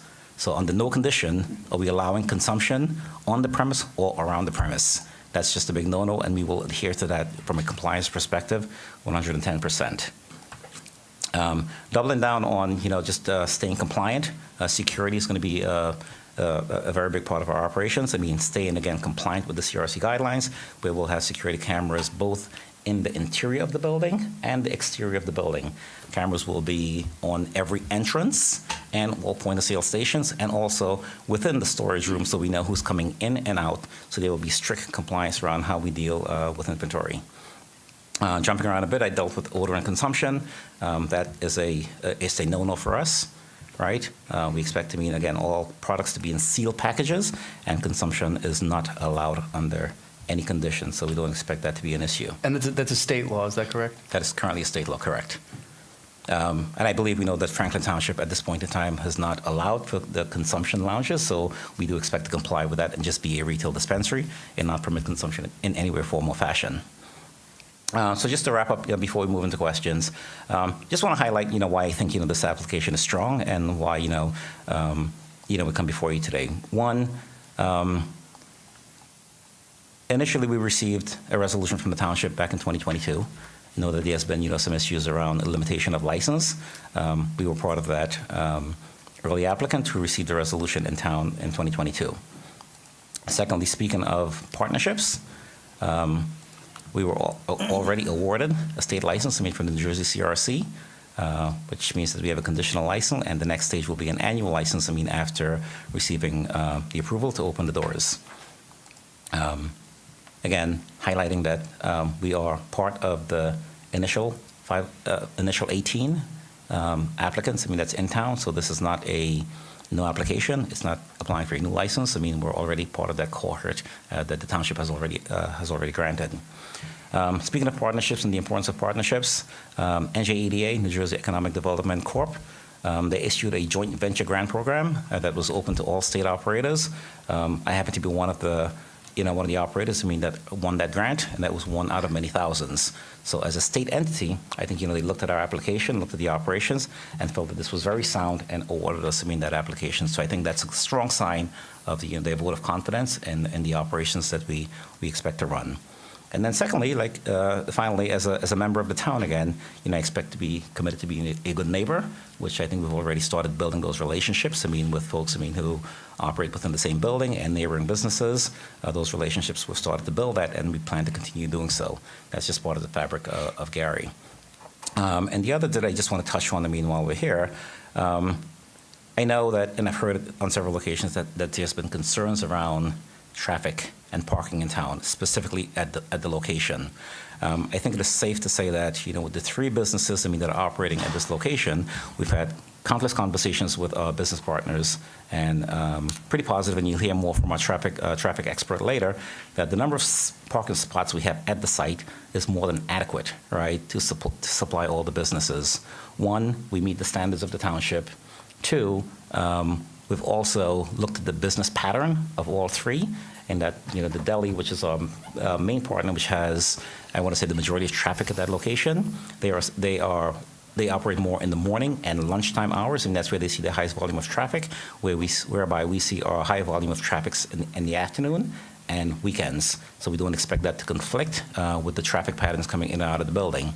Additionally, one of the things, that is unique to our business, which will minimize the parking and traffic issue, is that a huge percentage of our business will be through online orders, which means that customers will not be parking on the site for any extended period of time. They'll place an order, we'll have the ability to tell them when to come pick up, and likewise, and once customers are on site to pick up, parking will be de minimis, right? We can deliver products, to their door or to their car. So I think that addresses, some of the concerns, we've heard around the traffic pattern and parking at that site. So with that, in conclusion, I just want to, highlight, as an operator, that, I come here as a community partner, right? Someone who wants to bring value to the town. I've demonstrated that already through my ownership in town, through as a resident and as an investor. Also, a proud, right, former coach of the Franklin Recreational Soccer Team. So have been that partner in town for a while and hope to continue to do so. Thank you. Thank you. Does the board have any questions for Mr. Burnett? I do have one. You mentioned you were a Class 5 operator. Correct. Can you, maybe I missed it, I apologize. What does that mean relative to Class 4 or Class 6? Class 5 are retail operators. So per the CRC, there are different classes. One for cultivation, 2 for manufacturing and extraction, another for delivery, and then 5 for retail. Okay. So different classifications by the CRC. What does CRC stand for? Cannabis Regulatory Commission, which is governed by the state of New Jersey. Thought it might be something like that. Okay. Any others? I just have one question, Mr. Chairman. So your testimony addressed partially my one question, which is you mentioned the number of 18. So what you were referring to was the ordinance that the Township Council passed last year that minimizes, it says the maximum number of retail cannabis dispensaries permitted in the township shall be 18. No additional retail cannabis dispensaries shall be permitted until the number of dispensaries is less than 18. This limitation shall not affect any cannabis dispensary that has, as of the effective date of this ordinance, been granted an unconditional license from the New Jersey Cannabis Regulatory Commission. So you'd said you were one of those 18. Can you elaborate on that a little bit? When you got your license, and was it for a particular site, and now you're moving to this site? If you just provide the board a little bit more. Yeah, correct. So we got a resolution from the township in 2022 and was awarded the license, from the CRC in 2024. Initially expected to open on 543 Somerset Street, which I am the property owner at that location. But after, looking at, some of the economics, we felt that it was a better move to a smaller location here on Demont Lane. Okay, so to your knowledge, when the council passed the ordinance to limit total number township-wide to 18, your location, you had the license in hand at that time? Correct. And it was going to go on Somerset Street? Correct. And now you're basically transferring that license, if you will, if you're granted, to this site, so that the total number of dispensaries is not increasing? Correct. Okay. And the license with the state is not site-specific? It is not. I have to, work with the state to just let them know that whether or not this town grants the resolution to move the license to the new location, and they're okay with it. I've been in contact with the CRC around this already. Okay. All right, thank you.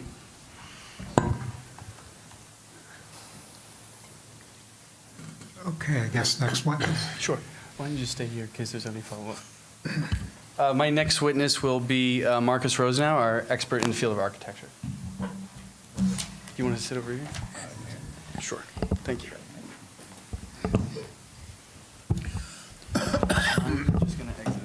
Sir, if you can raise your right hand, do you swear or affirm that the testimony you're about to give before this board is the truth, the whole truth, and nothing but the truth? I do. Just repeat your name and spell your last name for the record, please. Marcus Rosenau, Rosenau, with SSP Architects. Thank you. Credentials? Yeah, if you would give the board the pleasure your credentials, Mr. Rosenau. Sure. Yeah, I'm licensed architect in the state of New Jersey since 1998, owner of SSP Architects, and been testifying with boards, planning boards, boards of adjustment, Somerville, Bridgewater, Hillsborough, Branchburg, Fairfield, Flemington, and I believe that's even fine. in front of the Franklin Township Planning Board. So. All right, thank you, Mr. Rosenau. So what can you tell us? What can you tell us about the architectural design and renovations planned for the proposed dispensary? Sure. Pretty straightforward. As you heard Mr. Burnett testify, right now there's one entrance into the building, and based on the fact that we're now going to have two tenants in the building, at least for the main commercial tenants, we're going to have, it necessitates two entrances, one for the dispensary and one for the bike shop. So we're going to have two entrances. As you can see on the exhibit here, that shows the one entrance up at the top of the plan. Okay. Yep, there we go. That's the existing entrance into the bike shop with a stairwell straight down and down to the sidewalk. On the next plan, if you want to go to the next sheet. Next sheet? Yep. There you see the two doors that are being created. The one on the left would be into the dispensary. The one on the right would be into the bike shop. And the bike shop is ultimately now going to be repair only. He's going to be operating out of the basement. So you can see we're then creating a new landing and stairs down to the sidewalk, and now it's going off to the side of the property. And then also creating some interior partitions inside.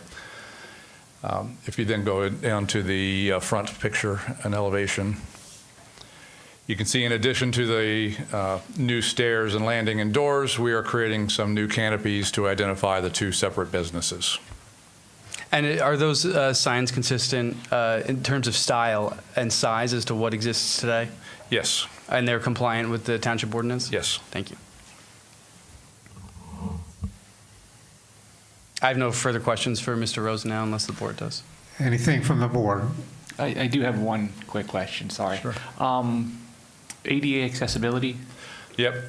There's an existing ramp off to the side that we're going to be maintaining, and that will provide the accessibility. Thank you. Yep. Any others? Okay, next. All right. Thank you. Thanks.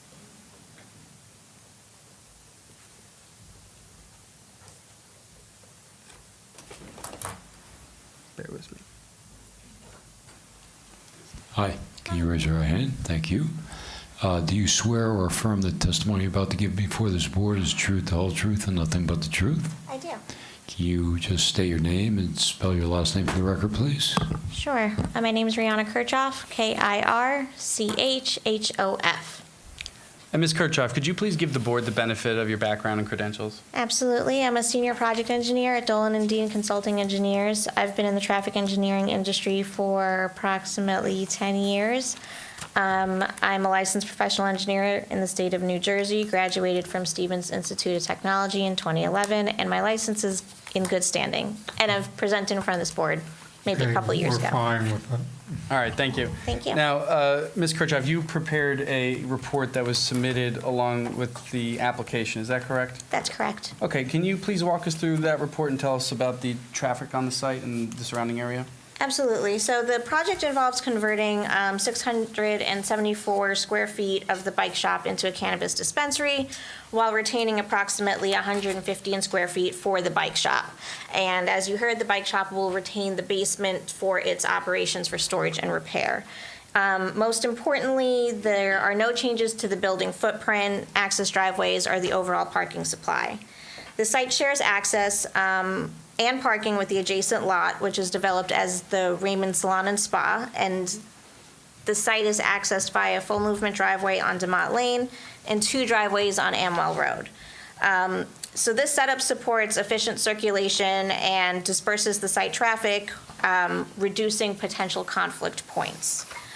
So one of the key concerns in the review comments was the potential traffic impacts at what already is a very busy intersection of DeMott Lane and Amwell Road. So a part of our engagement with the applicant was to provide projections on what the dispensary would create if the board looks favorably upon the application. So using the Institute of Transportation Engineers trip generation manual. It's currently in its 11th edition. I'm sure the board has heard traffic testimony regarding ITE. We use the land use code 882, which is for a marijuana dispensary. Based on the data within the manual, the busiest peak hour occurs on Saturday, and for a dispensary of this size, it's expected to generate a total of 19 trips on Saturday. That's comprised of 10 entering trips and 9 exiting trips. The weekday peak hours are even lower than that, with 7 peak hour trips in the morning and 13 peak hour trips in the evening. The peak hour trip generation is well below 100 trips per hour, which is the threshold for requiring a formal detailed traffic study pursuant to both ITE and NJDOT guidelines. In addition to the trip generation, our office performed a comprehensive analysis of the parking supply and the demand associated with the dispensary, as well as how it integrates with the existing uses and the surrounding area. So to begin, we reviewed the township ordinance, which requires 1 space per 200 square feet of commercial or personal service space. For the existing commercial area on lots 36, 37, and 38, that results in a requirement of 12 parking spaces. The lot is currently striped with 19 parking spaces, inclusive of an ADA accessible space. So at this point, the site already provides approximately 58% over what is required by code before we even begin factoring in operational characteristics and parking supply turnover. We then start to look at dispensary-specific parking demand. Because there's no dispensary parking requirement in the ordinance, we relied on the ITE parking generation manual, which is in the 6th edition. And based on the data compiled with ITE, there is a parking demand of 8 spaces for a dispensary of this size. Because our office has had experience with dispensaries in the past, we've also done our own parking observations at sites located in both Scotch Plains and Plainfield. And what those observations revealed is that customers are generally parked in a parking space for approximately 8.5 minutes. So a part of our analysis, we assumed conservatively that a parking space would be occupied for 10 minutes, just to give you a round number. Can you slow? Sorry, yes. We need to go a little bit back. Sure. Are you saying that someone who's a customer for this proposed business is only going to be there for 8.5 minutes? Based on our observations at other dispensaries, the average is 8.5 minutes that a customer is on site. Fascinating. Okay, thanks. You're welcome. Hold on, just regrouping. So. Sorry for making. No, it's okay. Track. So, and you used a more conservative number, even though your observations indicated 8.5, you used the number 10 to have a more conservative estimate. That is correct. So when you're looking at a parking space and a 10-minute, estimated, we'll call it a transaction time, you're looking at a parking space turning over 6 times in a peak hour. What we did then was we translated that to the demand that ITE says of 8 spaces and a parking space turning over 6 times in an hour. We could reasonably accommodate 48 vehicle visits in a peak hour, which is nearly 5 times the projected peak demand of the 10 entering vehicles that was previously up on the screen. Here's my other question. I didn't want to interrupt you when you were just getting started, but you said that there was a peak hour in the morning. What hour is that? It's not necessarily, a specific time. It falls within your, during the commuter time period. So when the roads have peaked. It's usually between any point between 7 a.m. and 9 a.m. So it's that peak period. Because I know that's when the restaurant that's part of this property is very busy, is for the morning coffee and a sandwich. So that's gonna work out. I just want to clarify that peak hour is not referring to the store's peak hour. It's referring to vehicular traffic in the area's peak hour. Oh. Well, but it seemed like when she was talking about the afternoon hour, she was talking about a particular hour, because she did refer to Scotch Plains there. The Scotch, so the peak hour that I referred to was as it relates to the ITE trip generation.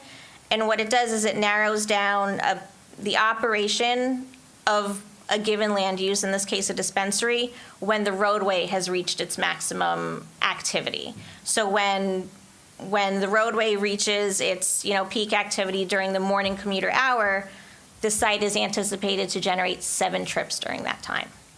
As it relates to the observations that we conducted in terms of parking and customer turnover, that happened in Scotch Plains, and that's where we observed the average 8.5-minute customer parking time. Okay, all right.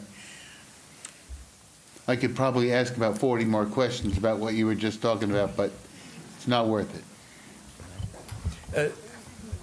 Just allow Mr. Burnett If you can, Mr. Roberts, during those peak hours, our hours between us and the deli will be staggered. The deli typically opens, early in the morning, 6 to 7, and the dispensary opens at 10. So we don't anticipate that there'll be an overlap of peak hours in the AM time between the dispensary and the deli. His answer is a good one. I like his answer. Okay.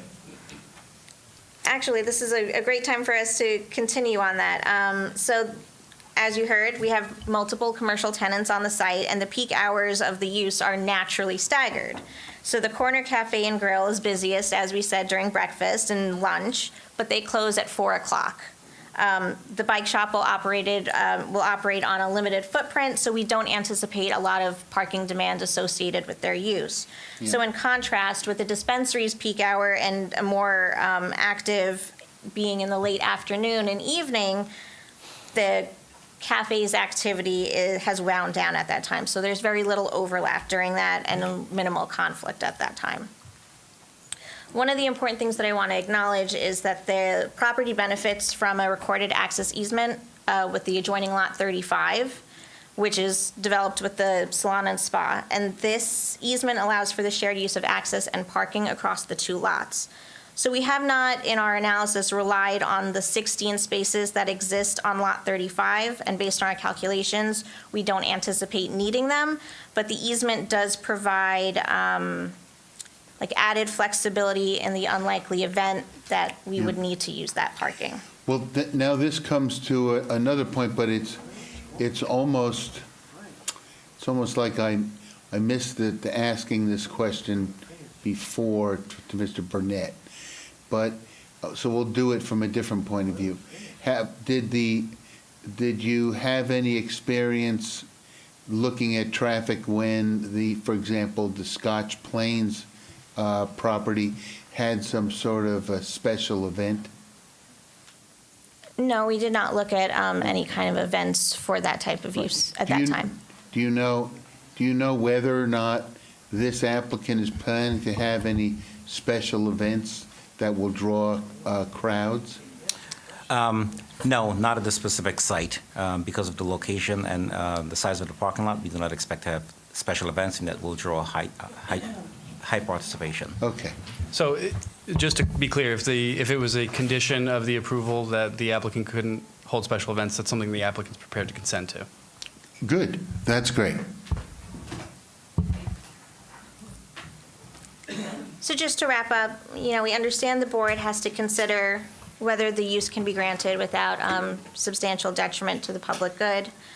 Our analysis shows that the traffic impacts are negligible and well below thresholds requiring any sort of off-site mitigation. The parking supply exceeds the zoning requirements, and our demand can be accommodated within the existing parking supply. And the shared commercial use of this lot, along with Lot 35, already includes a mix of uses with staggered peak activity. So it's my professional opinion that the use is compatible with the existing development pattern and will not negatively impact the surrounding roadway network. And I thank you for your time. Any questions?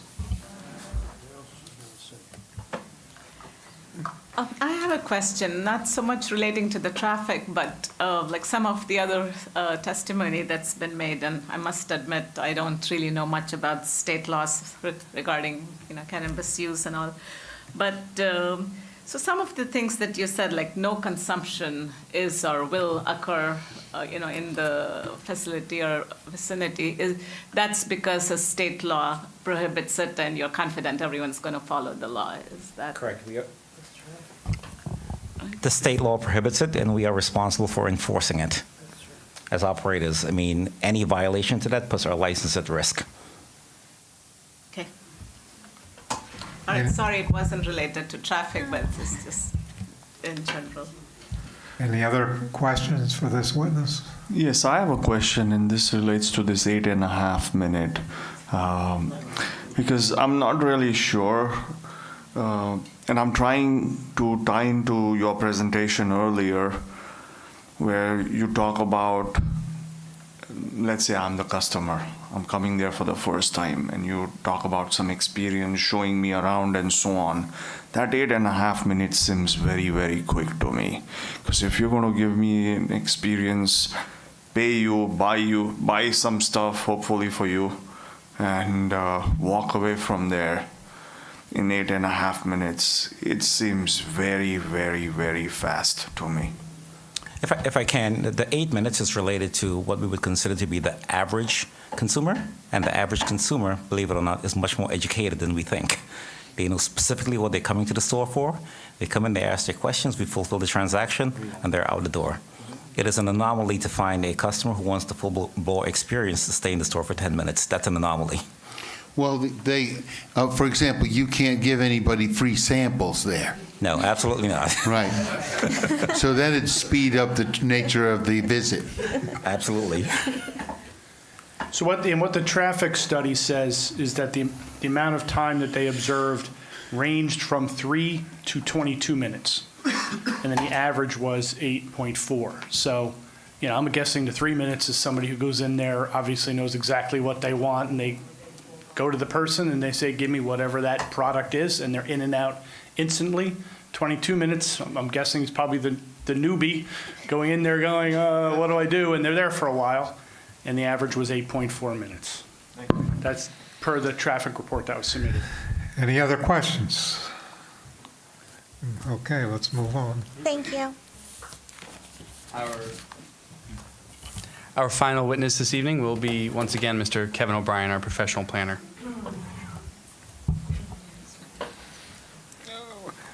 We'll take a shortcut here unless anything's changed in the last 25 or 30 minutes in his qualifications. We accept them.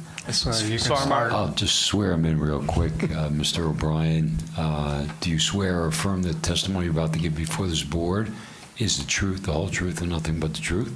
I do. Thank you. Name and qualifications unchanged. Thank you, Mr. Chairman. So, Mr. O'Brien, what can you tell us about the proposed use at 1695 DeMott Lane? You've heard extensive testimony this evening as to, can you put the aerial view up? Absolutely.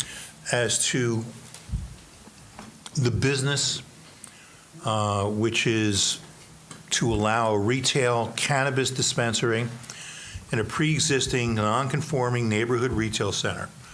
This center has been in existence for over 100 years. The site currently has the deli, it's got the bike shop, 2 apartments. Next door is the salon and spa. Everything is going to remain, but the bike shop is going to be made smaller to allow the 674-foot, 674 square feet. I think you could probably put 3 of them in this room. It's not a big place. We're here because we need a use variance, because this use is not allowed in the R20 residential zone. But we are proposing it in a neighborhood shopping center. That neighborhood location, which consists of a number of retail shops. So what do we have to prove to you this evening? We've got to show you that there is particular suitability due to the unique aspects of the site. You've got to show that there are special reasons. And lastly, the positive and negative criteria. Excuse me. I also want to emphasize we're only requesting the D use variance. There are no signs, and there's no bulk variances. Everything is remaining exactly as it is. No physical changes are proposed to the site, except for some interior work and the addition of one doorway. These changes are going to be imperceptible to any passerby. Franklin allows 18 dispensaries in the township by ordinance. The governing body of this township has said 18 are appropriate for the size and the population of this town. This is one of those dispensaries that's been granted an approval by the township governing body. As you've heard, the applicant has a license already, and his original intention was to open a dispensary on Somerset Street.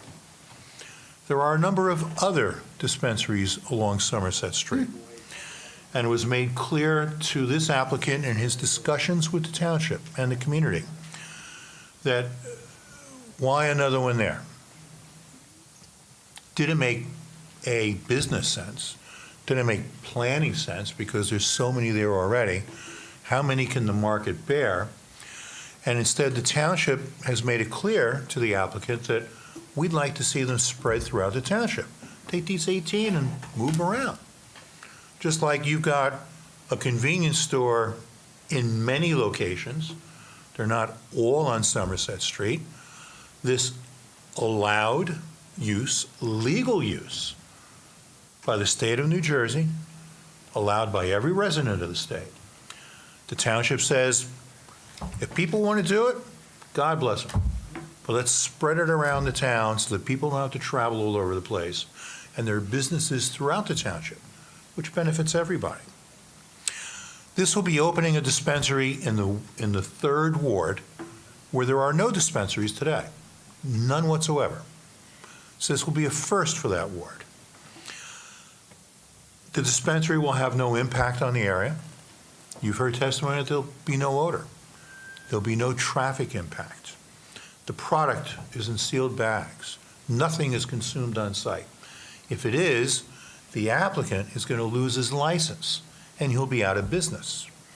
It's in the applicant's best interest. Only if he gets caught. The odor would indicate. Perfectly true, Mr. Shepard. And does the odor come from somebody in the back of the salon or somebody in this guy's parking lot? And if it comes from this guy's parking lot, it's in his best interest to make sure it's out and out of there before somebody calls the cops. Because if it's reported to the police, it goes on his record and he can lose his license. He doesn't want that. Why would you open a business? Go to all the expense of having all these people here tonight, getting an Economic Development Authority grant from the state of New Jersey, of which only 50 were allowed throughout this entire state of 9 million people, 9,000 square miles. It doesn't make any sense. The site has and will continue to have adequate shared parking. You've heard testimony, no significant impact on traffic. I believe the site is particularly suited for the use and is complementary to the other uses on site and adjacent to it. The master plan has some goals which I believe guide us. It talks about differentiating between neighborhood commercial nodes and regional commercial development, and it talks about concentrating development into nodes or districts where residential densities can support commercial activities. As the first and only dispensary in the 3rd ward, there is substantial residential activity away from this, but in the area that will support this activity. The master plan also talks about limiting commercial activities to neighborhood commercial uses and those which serve the adjacent residential community. And I believe this supports those goals. We have to show you that there are special reasons rooted in the basis of the municipal land use law, which would allow you to grant this application. Excuse me. And I believe that this application is guided by goals A, encourage municipal action to guide the appropriate use or development of all lands in the state in a manner which will promote the public health, safety, morals, and general welfare. This is a use allowed by the governor and state legislature of the people of New Jersey. C, provide adequate light, air, and open space. We're not changing this site in any way. It's a nice little neighborhood shopping area. No change is going to be made. It's going to stay exactly as it is. I, promote a desirable visual environment. Again, no change to this charming little enclave. M, encourage coordination of the various public and private procedures and to the more efficient use of the land. This certainly advances that goal. And I believe that this application advances all those goals of the municipal land use law in an existing 100-year-old neighborhood commercial center that retains the existing look and feel of the building. Will this variance have any negative impact? In short, no. Nobody can do anything on this site which is against the public interest. Customers who are allowed by law will come into this site. You've heard Mr. Healy quote, ranging from 4 minutes to 22 minutes, average 8.5. The applicant is going to adaptively reuse this existing neighborhood shop in an area that's particularly suited for it. I don't see a negative impact to the community or the township as a whole as a result of this. There's some minor physical changes, imperceptible to a passerby. But there are a number of positive impacts. This is an adaptive reuse of an existing building that, as the bicycle shop is contracted, would otherwise be vacant. And does that call into question the viability of the building if half of that retail space is vacant?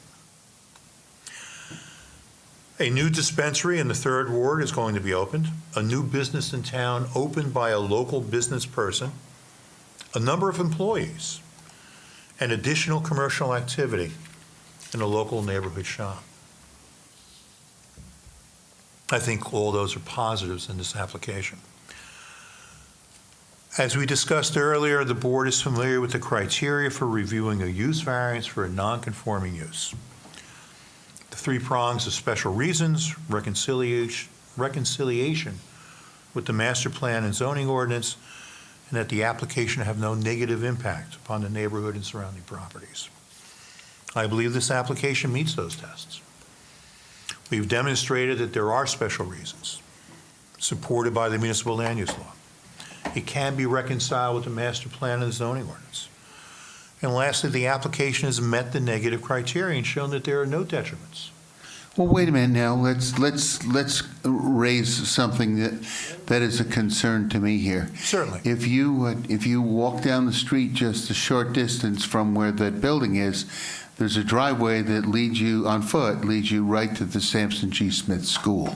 Yes. So it would seem to me that the Sampson G. Smith School students would be able to go to this particular location. I'm not saying that they're going to go in and be able to pretend that they're old enough to buy stuff there, but I'm just concerned about them being exposed to this so close to their school.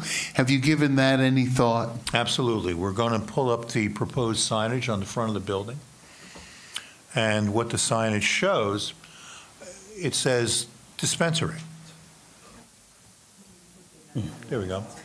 It says bicycles on the left and dispensary on the right. So anybody walking by this or driving by it along Amwell Road, and if they're looking at this, they should be looking at the road. Amwell is not a place to lollygaggle. It says dispensary. It says nothing about marijuana. It says nothing about cannabis. Oh, come on. They know exactly what's going on in there. Okay. You've just taken one step too far. I'd like to direct this question to Mr. Burnett. If I can, Mr. Roberts, we did take that into consideration, and as you can tell, just based on the location of the dispensary, there are no sidewalks on our side of the building. There's only one sidewalk on the opposing side of the building. So let me ask a follow-up question. What's the closest dispensary? I know you said that this is the first one in the third ward.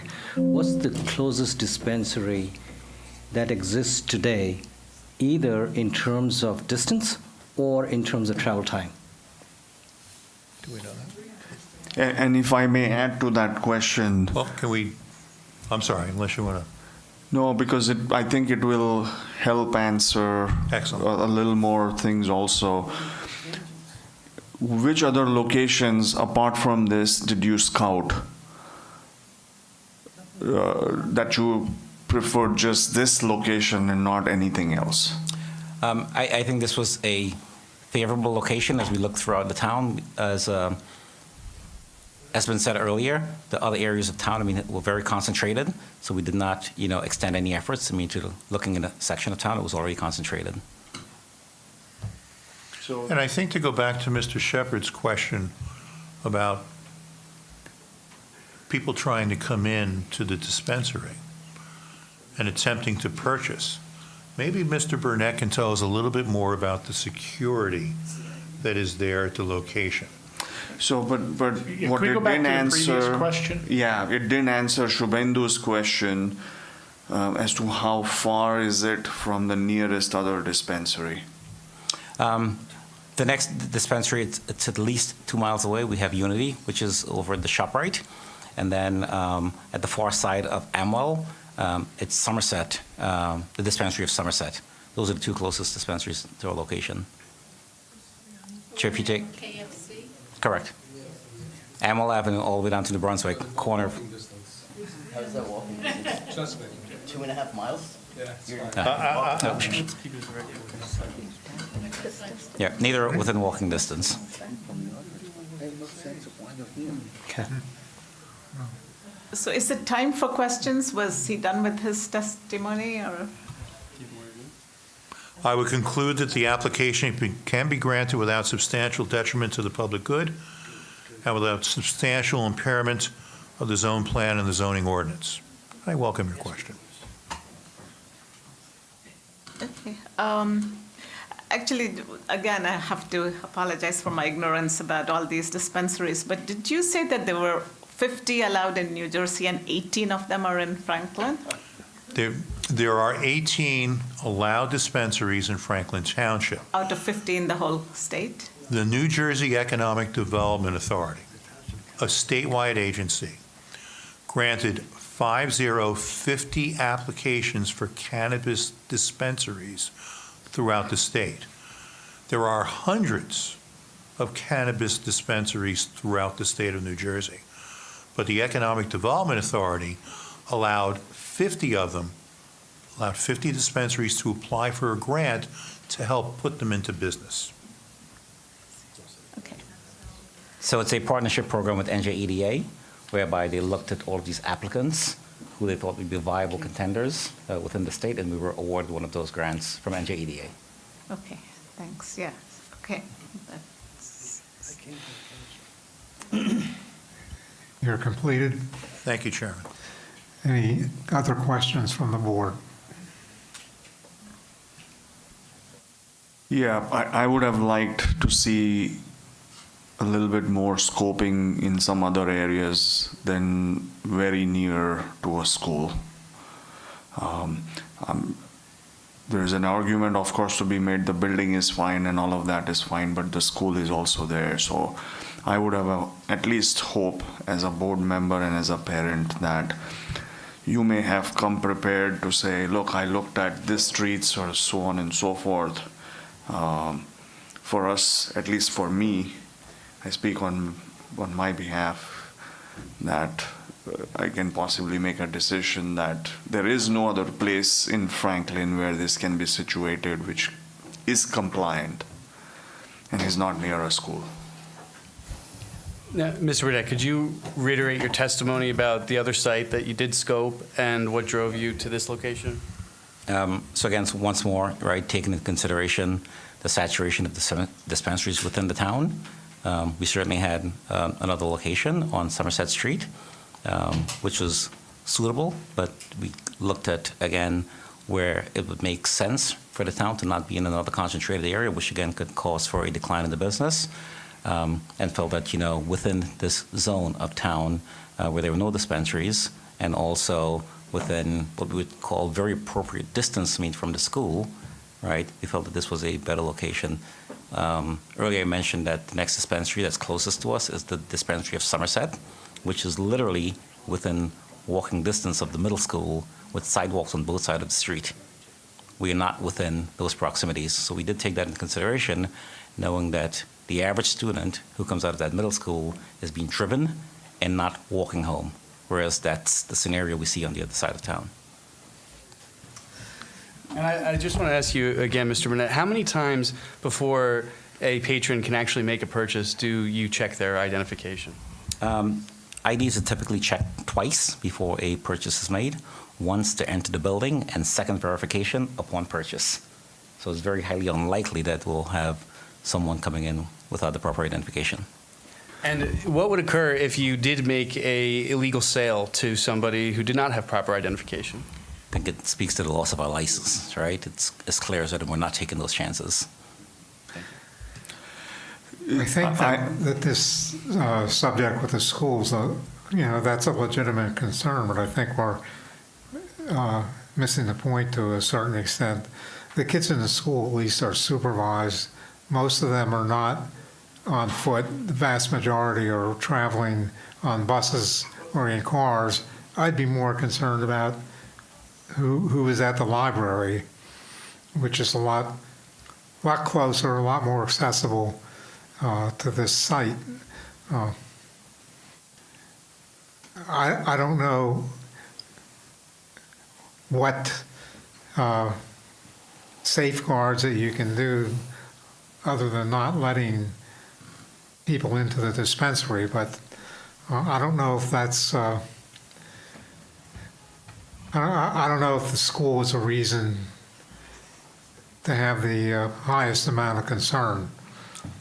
I would submit to the board that this business will have to take far greater precautions and has testified to them and put in place than, let's say, a bar and restaurant, for example, Stagehouse Tavern, that is just down the road, has to take, where a patron could come in, they show their ID one time, and maybe a different waiter or bartender might serve that person later on after that one identification.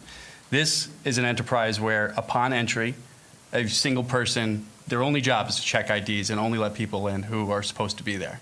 And then upon sale, the actual cashiers who complete the transaction, again, on every transaction, have to check IDs.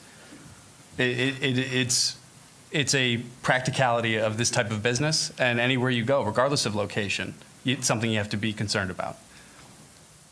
Well, we have a legitimate reason to be concerned, but we have no enforcement and issues as a board. And I don't know how much of a consideration that can be in approving or not approving it. May I ask a question, Chair? I guess this is probably more for Mark. When the governing body was considering introducing cannabis as a permitted use, did they consider proximity to to schools or? Yeah, when the ordinance was originally passed, they basically permitted cannabis retail in all of the zones where retail uses are permitted. So the Hamilton Street Business Zone, General Business Zone, neighborhood business zones along Route 27 or Easton Avenue. From a land use perspective, they were treated just like they were permitted where other retail uses were permitted, as long as they were licensed by the state as a cannabis retailer. And then subsequently, the council passed that ordinance to limit it to 18. Yeah, so I guess more directly, my question based on that, thank you though, is those other districts, they're relatively close to schools or possibly libraries or? Yeah, so, Okay. sorry, to answer your question fully, and I guess when I answered that question, I thought I was answering it, but I'm not, because, if you're permitting it as any other retailer, what that means is there are no restrictions there were no restrictions placed as far as distances from schools, churches, things like that. None of those type restrictions were placed in the ordinance for cannabis retail. And are you aware of any issues with underage drinking or cannabis consumption? I'm not personally, but I don't think I'd be a definitive source on that, because those type complaints or issues wouldn't be communicated to me. Okay, I'm just curious. Thank you. And I just want to emphasize that the township did have the opportunity to place such a restriction and chose not to. That when they adopted that ordinance. Well, that was kind of my mindset, but I wasn't going to say that for you. Thank you. So you could literally have a cannabis place right next to a rehab place and Yes, there were no, when the council allowed cannabis retail, they placed no such restrictions. You asked if there was any of those dispensaries relatively close to a school. You've got one in the ShopRite Center on Elizabeth Avenue, and the one across the street from that, which is down the street from the high school, where you have a student population that's much more mobile because they can drive. It's also relatively the same district for an elementary school in South Boundbrook. So I don't know how much, we can put on that when when the council is not helping that way. No, thank you. I was more curious than anything. Any other questions? Yeah, sorry, one last final question, and I'm still with the congestion part of it. On Somerset Street that you mentioned that there are already a couple of them, how far are they from each other on the Somerset Street, if you know that? And the point I'm trying to make from that is 2 miles is not a big difference or a distance from where you plan to put your dispensary here. And if anyone's coming by car, 2 miles is fundamentally 2 minutes or maybe 4. So I'm not sure the congestion argument really sits well with me, because 4 minutes doesn't make any difference. If I can't come to you, I'll go 2 minutes ahead and go to some other dispensary. So my question is, again, any other locations that you have looked at where is possibly compliant and you don't need to having to go through this? No, we did not look at Hamilton Street, and I cannot give you the specifics on the distance between the two, but it is very safe to say that they're within accessible walking sidewalk distance to each other and not drivable, which is where our location is situated. We're not within walking distance of another dispensary. Thank you, sir. Any others? Okay, if you're finished, we'll open to the public. Yes, that concludes our presentation. Thank you. Okay, we are open to the public. It's your opportunity to ask questions and to make a statement. This will be your one opportunity to speak. Come to the podium, give us your name, address, and be sworn in. Hello, can you hear me? Hear me okay? Yes. Okay, I'm Greg Starr, live on 5 Darby Road. Make sure you're speaking into the... Yeah, Greg Starr, 5 Darby Road. Been here, resident since 1981. And, legal isn't really the same as good. And I think that you have to realize that cannabis does impair judgment and can cause psychosis and suicide. Now, people might be skeptical. I say do your own research. You'll see it's very true. States that have legalized cannabis saw an average increase of 18% auto crashes and a 10% increase in fatalities. Cannabis users are 22% more likely to need emergency care and hospitalization. Cannabis is a dangerous drug, might be legal, but it's very dangerous, especially for younger adults. And do you want to be any part of this? It's a moral question, okay? Finally, cannabis shop does not fit with the historic nature of Middlebush. Middlebush is a historic town. Cannabis shop should be like in an urban, shopping center or something, if there's going to have them at all. And it doesn't fit with Middlebush is a very historic town and mainly residential. And in my view, in my opinion, it does decrease property values. I know if I was buying a new home, or moving, and close to the new home, I saw a cannabis shop, I probably would say, nah, it's not for me. And I think that the excellent point is that cannabis shops are just a couple minutes away. You can also order cannabis online. So that there's some urgent need to have this shop here I just don't think it's there. And I think there's a moral question that this is legal, but it's a very dangerous drug. If anyone does the research on this, you'll see all kinds of horrible stories of what have happened to people with this. So I just ask you to consider that factor as well. Thank you. Okay, thank you. Anybody else? Come. Hi there. My name is William Moore. I live just across the street at 4 South Grosser Place. In my going around the township, I've noticed that a lot of these types of dispensaries are located in more commercial places like strip malls. As I mentioned, I live right across the street, so this is essentially a residential area. To Chairman Thomas's point, irrespective of the school, which is right down the street, there's also community events that go on right around here. We have the gazebo over here where summertime there's people coming in not only from Franklin Township but also from other communities to enjoy the festivities there. We have people coming to the library.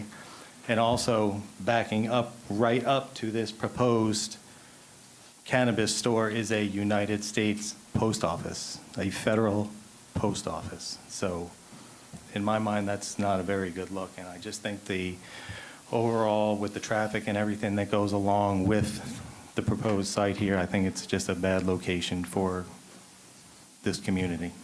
Thank you. All right, thank you.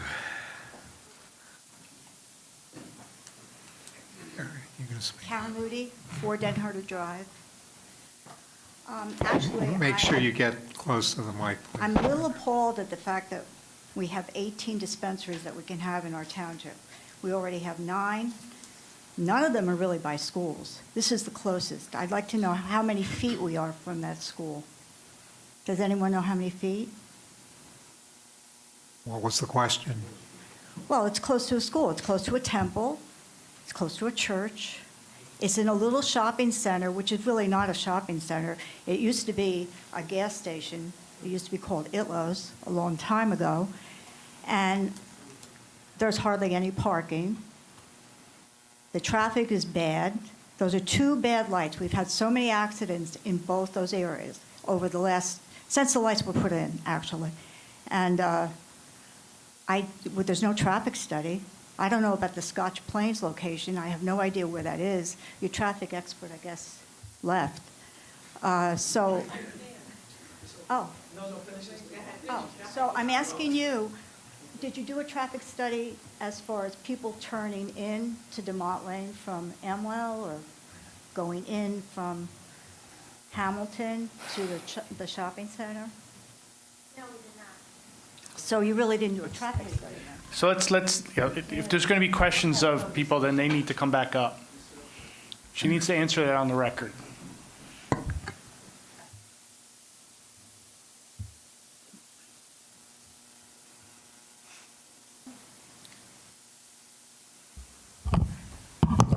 Traffic counts were not conducted at the site, no.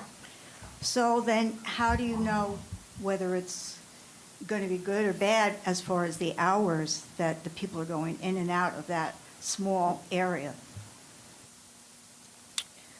Because we projected traffic based on national standards. So there's national standards that are published, utilized by the state in terms of what a dispensary would do, and we use those rates to apply it to this size building. Okay, so I live in the area. I'm right across the street, and the traffic is horrific. Every morning, every afternoon, every night. Between the school buses, the two lights, the turning into that area, it's backed up all the time. It's very difficult to get out of that one little shopping center. That's really not a shopping center. It's just a few stores. It's not a strip mall. Is your Scotch Plains location in a strip mall? I would have to check my notes. I don't have it on me. Is it by a school? No, it is not. Are any of the other locations that we checked by schools?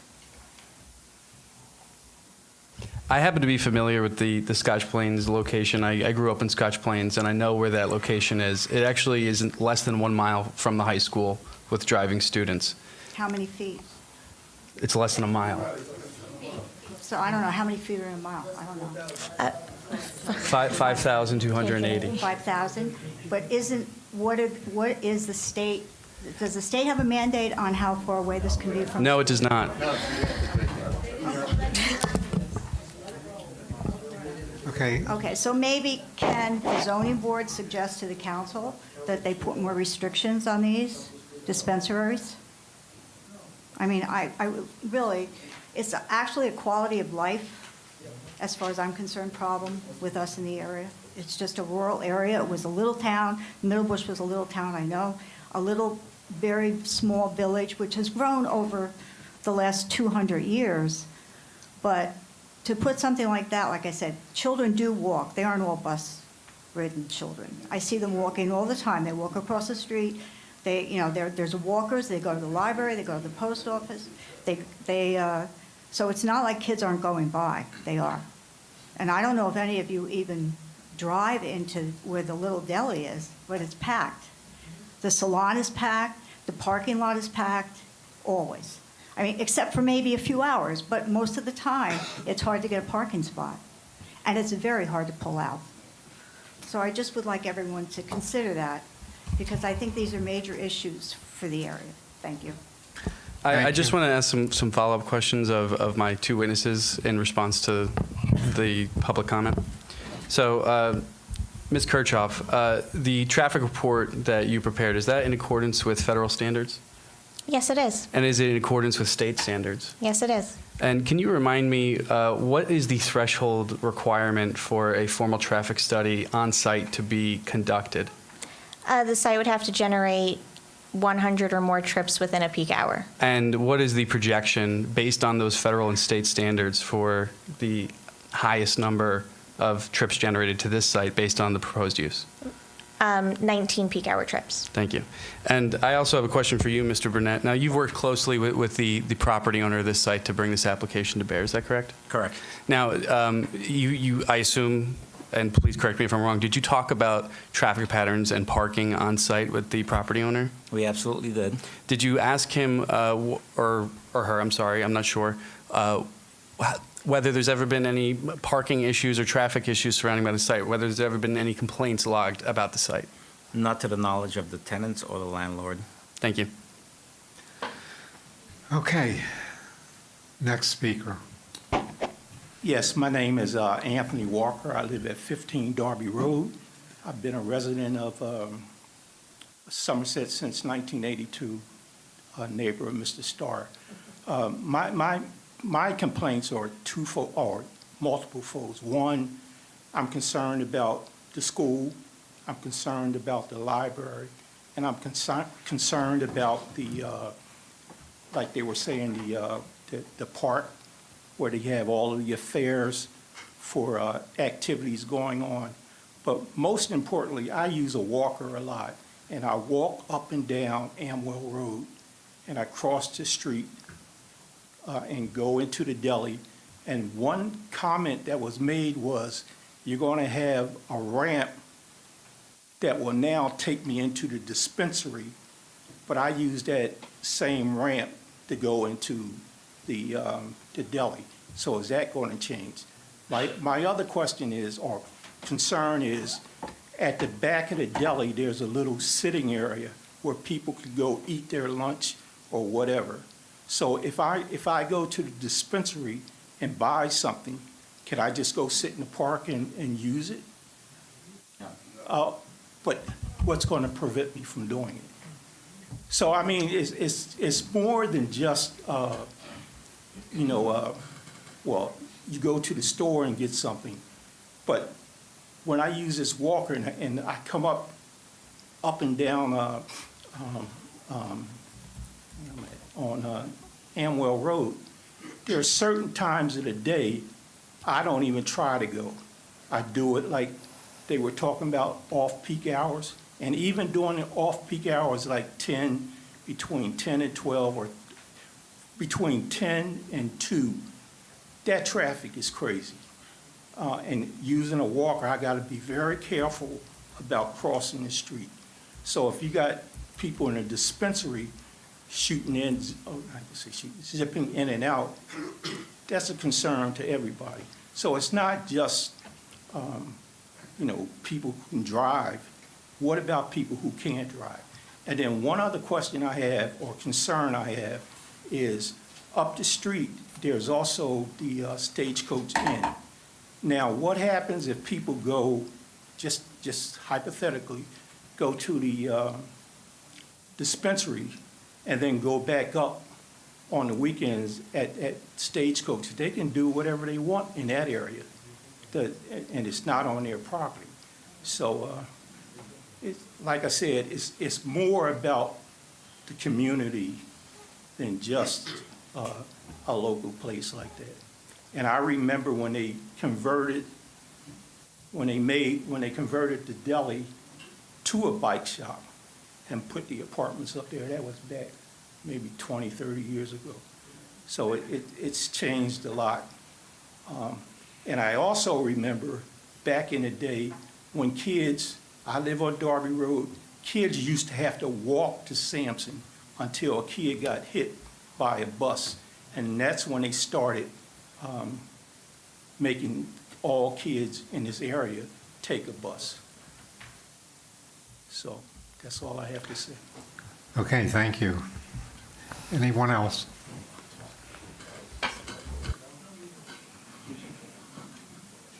Hi, my name is Helene Garcia. I live on 31 Academy Road. A quick question. I apologize, I didn't catch your name. What will be the hours of operation of the dispensary? Starting at 10 in the morning, closing at 9 at night. And it'll be 7 days a week?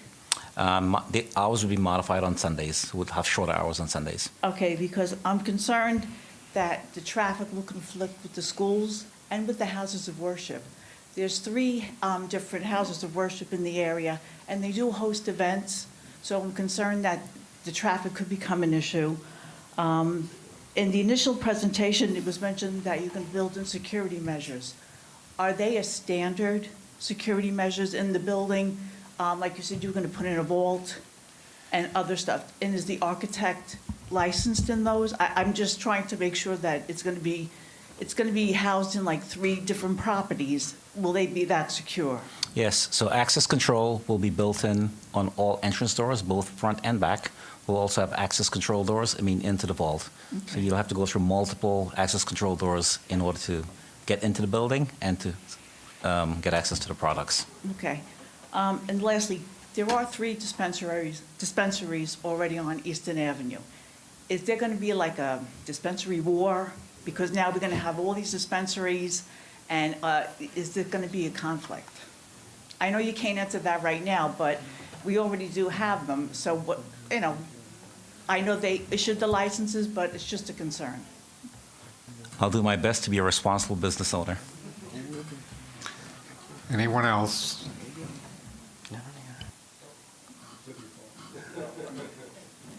Good evening. Willie Jones, 3 Stewart Way. I'm a longtime resident of Franklin, and this community meeting is great. Getting the variances as we talk. There are a lot of dispensaries in Franklin, and it's surprising to have so many dispensaries in the town. Right? How we got to that point is kind of relevant, but we do have, as we stated, 18 licenses that are issued. And in all fairness to this new dispensary that's coming to the township, all these other dispensaries have been issued and approved, right? You have some that are near schools, some that are near churches. So they have gone through the same process, and going through the same process and got approved. And I don't see any issues of revoking any of those licenses because there's creating issues in the township. So I think in all fairness to this new dispensary coming in, that, the same rules should apply across the board that apply to all the dispensaries that has been opened in the township. Okay, he's near a school, not too far from the school. The Franklin Middle School is right near the dispensary. You have churches that are there as well. You have sidewalks that kids can walk to the dispensary. If that was the case, someone had brought that in earlier. So again, in all fairness to new business owners, be mindful that other dispensaries have been approved with similar conditions or worse conditions relative to children's schools and things like that. So be fair. It's been approved for dispensaries. Apply the same process to all new business owners coming to the township. Thank you.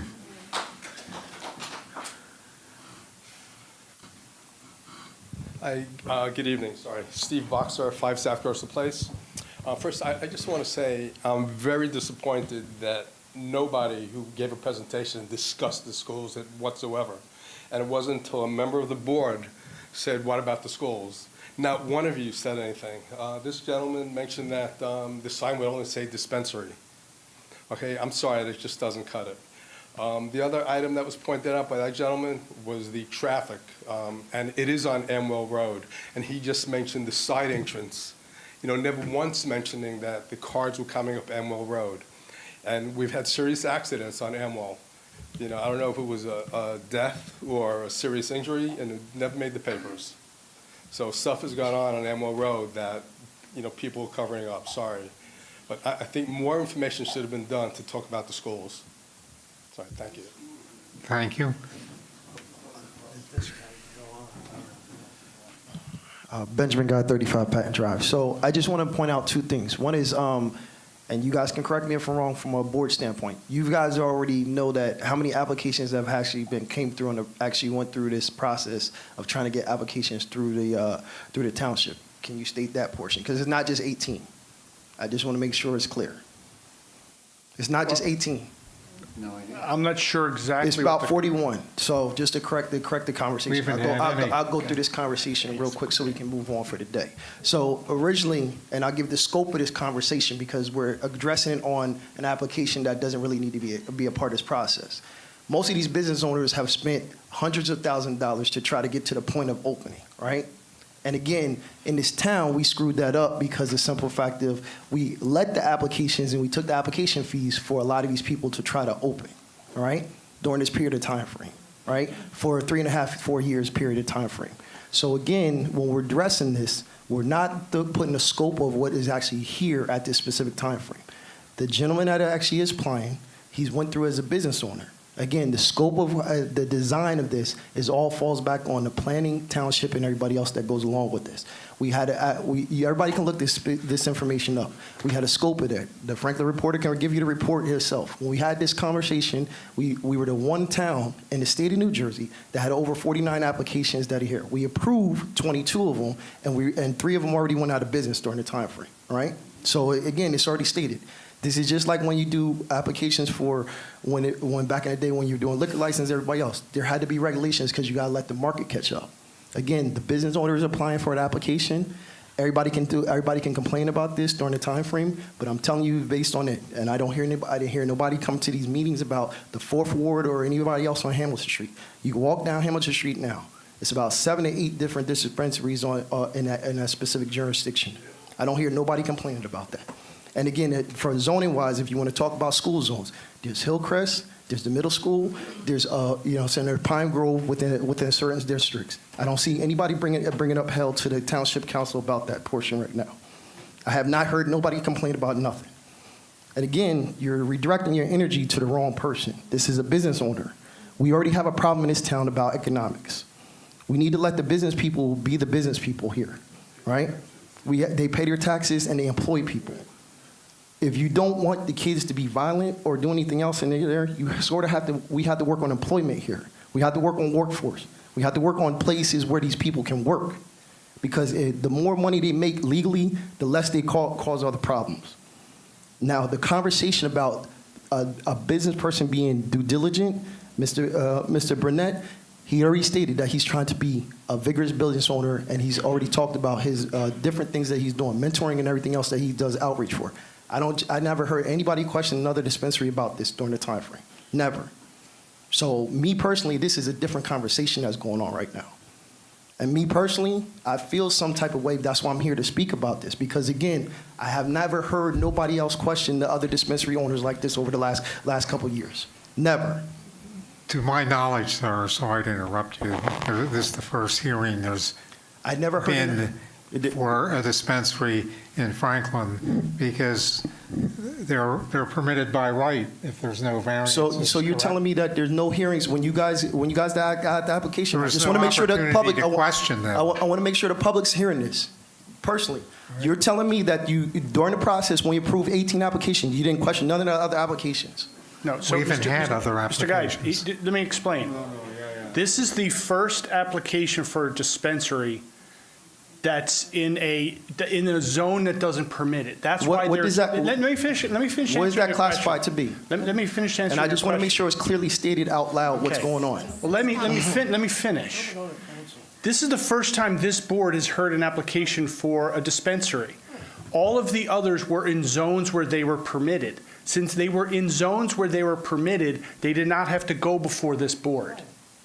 Okay. So you're saying publishing, when you publish the portions for people to permit, you publish the zones where they can permit, where they can actually do that. And you're telling me that from the economic development director and yourself, you published this publicly to the State Department about this. That's what I'm asking you a question. Well, I'm not sure what State Department. The council adopted an ordinance. The council adopted it Again, afterwards. if I could finish, Afterwards. please, let me finish. The council adopted an ordinance to change the zoning ordinance to allow cannabis in retail zones. So the council went through the process of changing that ordinance, and all of those were done and filed as required by law. And again, the council decided to permit cannabis retail in retail zones. I hope that answers your question. Okay, so you're saying. I'm trying to answer your question I just as make sure we're directly as clear. possible. I just want to get on a record. You're saying between the assembly person that advocated for this, the town council, and everybody else, they were all knowledgeable what was going on with the permitting, because based on the town council and also the ward people that have been questioning about this multiple times in the town council meetings, they've been saying that they made a mistake. And I'm just making sure we're clear about what was publicly been stated on record. And everybody can look this up on the town council meetings. Again, Mr. Wright and everybody else have stated that they made mistakes about this whole law because they didn't expect it to be this way. Now, again, we have to retroactively look at what the economic impact is on our town. Again, if business owners want to open where they want to open at, then as long as they comply and they do the ordinance, then we should move forward. But us asking questions about certain things about school zones and everything else, that had nothing to do with you guys, and that was permitted because what the town council already allowed it to be during the time frame. Because if you're saying if you're saying, and I'll finish up with this statement after this, if you're saying that they were supposed to be in retail locations, right? That means we knew that they were going to be by school zones, and we let it happen anyway. So it should be off the table. So I'll finish my comments and go over there. Thank you.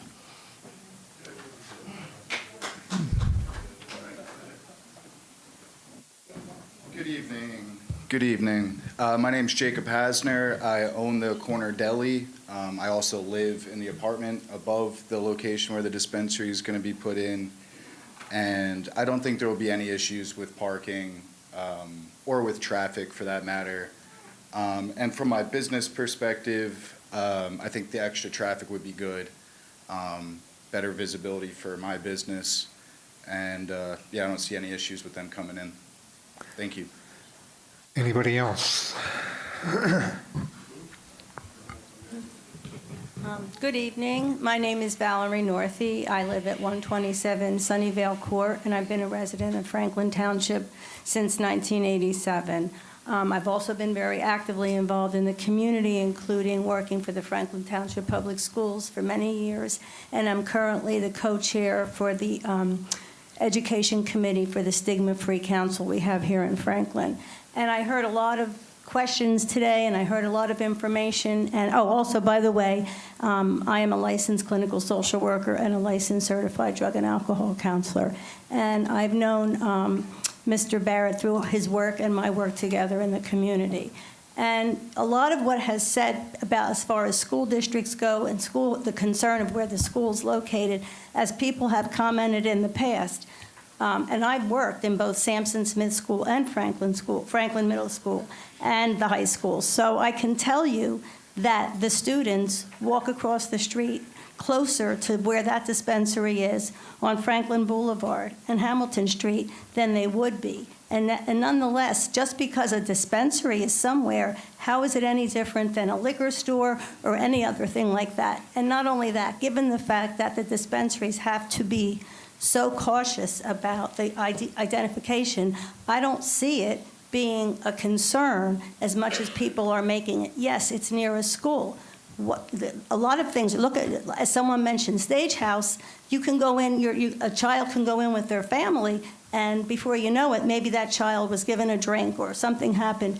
Are you holding them liable? And as far as why we're here tonight, it's my understanding we're here tonight because we wanted to see if we could have the dispensary in an area that is not considered to be, is considered residential. But what about the businesses that have been operating there? I've lived here since 1987, and that building has always been used for some kind of commercial business. So, thank you. Thank you. Anyone else?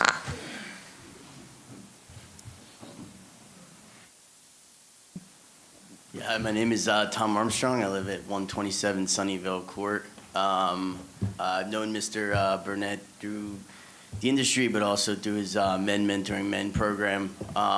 Just wanted to address a few things.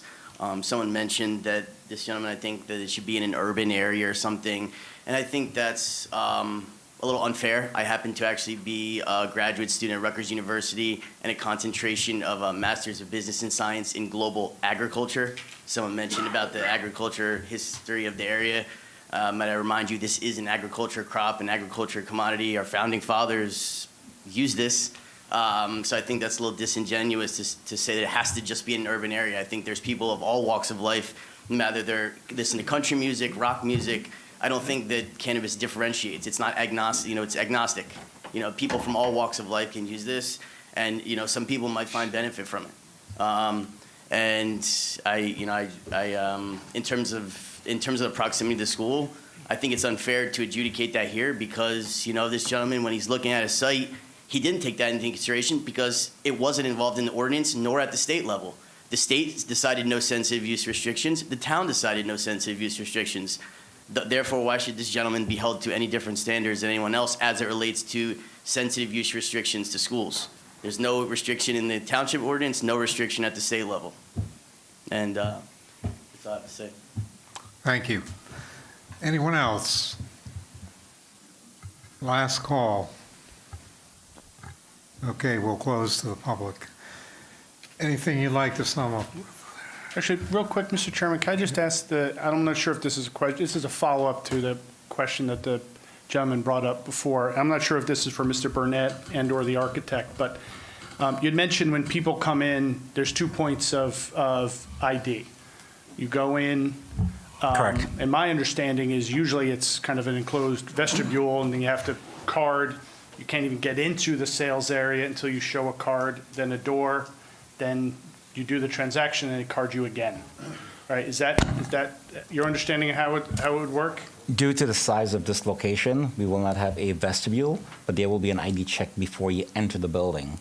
And then there will be another ID check at the point of sale. Okay. And because you have your front entrance that has the stairs, and you have the back entrance via the handicap ramp and the hallway in between this space and the deli, you're going to have 2 points of entry? One point of entry through the main entrance at Amwell and exit through the vestibule. What happens if somebody's handicapped? We'll make an exception for that, for someone entering through the back door. Okay. All right. Thank you. Actually, I have one more question for the owner. I thought you talked about enforcing on-premise consumption. How do you prevent someone who's picked a sandwich or gone to the salon and picked up some stuff from the dispensary and stayed back to eat his sandwich in the back and at the same time consuming the product that he or she brought from you as an owner? It is our responsibility, if we notice consumption on site, to address it with the consumer. But we are not police officers, so we cannot ask them to leave the premise. We can make a call to 911 to have that person removed, but we're not responsible for enforcement at that level. Okay. Anybody else? Okay, we'll try again. I'll keep my submissions brief. I think these issues have been fully exhausted through these discussions, but I just want to remind the board, the only relief we're seeking tonight is the D1 use variance, and that is to the proposed use of a cannabis, Class 5 retail cannabis dispensary in a retail space.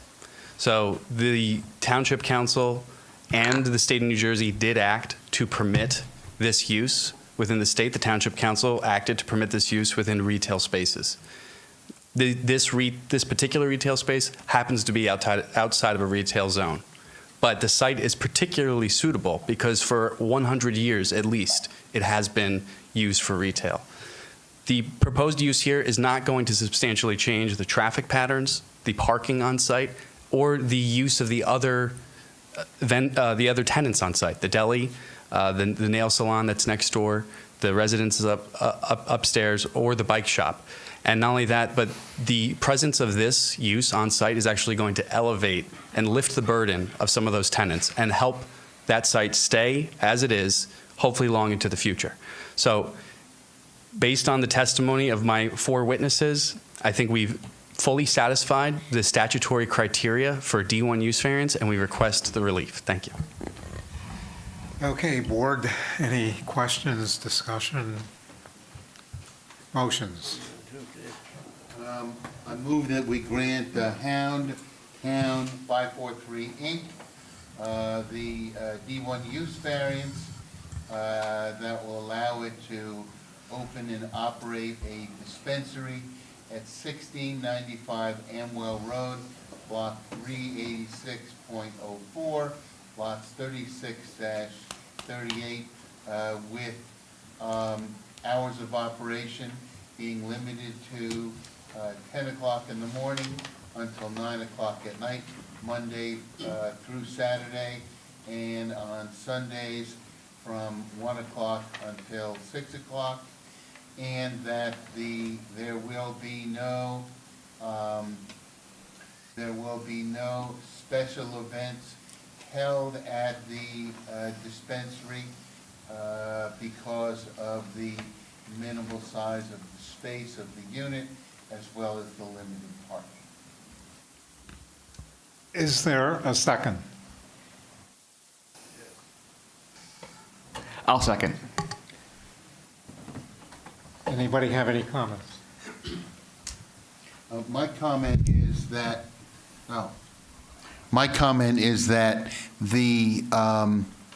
I look at this case and I've got a school, I've got a library, I've got the recreational space with the gazebo and everything, and my initial thought was that this site is not uniquely suited to have this type of a development because of all of the other things going on around this property. Now, I know the planner came down and did a chapter and verse sort of thing about all the lovely things about having this on this site and that there would be no detriment, but it just doesn't seem like a place that really should hold this type of a business.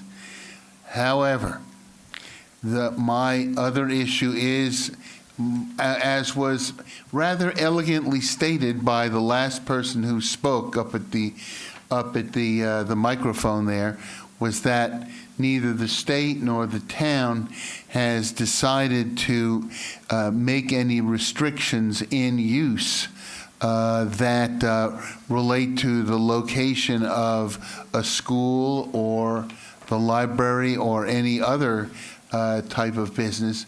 So it's a little tough to hold this person subject to those rules, especially when I hear that these types of, the woman who spoke toward the end, she was also very helpful in me understanding what I should be thinking about.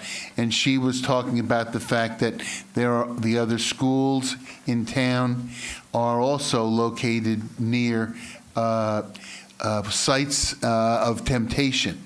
I'll put it that way. And that seems to be going okay. I don't hear any horrible things about what's happening at those locations. So I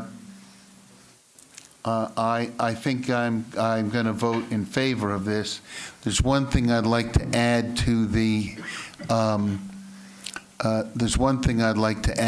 motion that I've made, and that is that the signage on the outside of the building will be limited to the signage exactly as it appeared on the picture of the facility shown during this hearing. Can I get a second for that? I'll second that. Yeah, That okay. should not be a problem, Okay, good. right? Yes. Okay. I'll have to weigh in on this too. I probably am, I'm going to support it. I have the same concerns that a lot of the objectors mentioned today, but there's no place to put these facilities or any facility like it that I can think of that's quote free from any issues. And there's no guidance from the council, or I guess there is guidance because there is a lack of standards that they put in terms of schools and things like that. It's anywhere you put it, 18 dispensaries in this town is probably going to be fairly close to a school or some facility. And in a sense, I'm hearing, don't put it in our neighborhood, put it in someone else's neighborhood. And I don't go for that either. I didn't hear any legal issues that they're not addressing.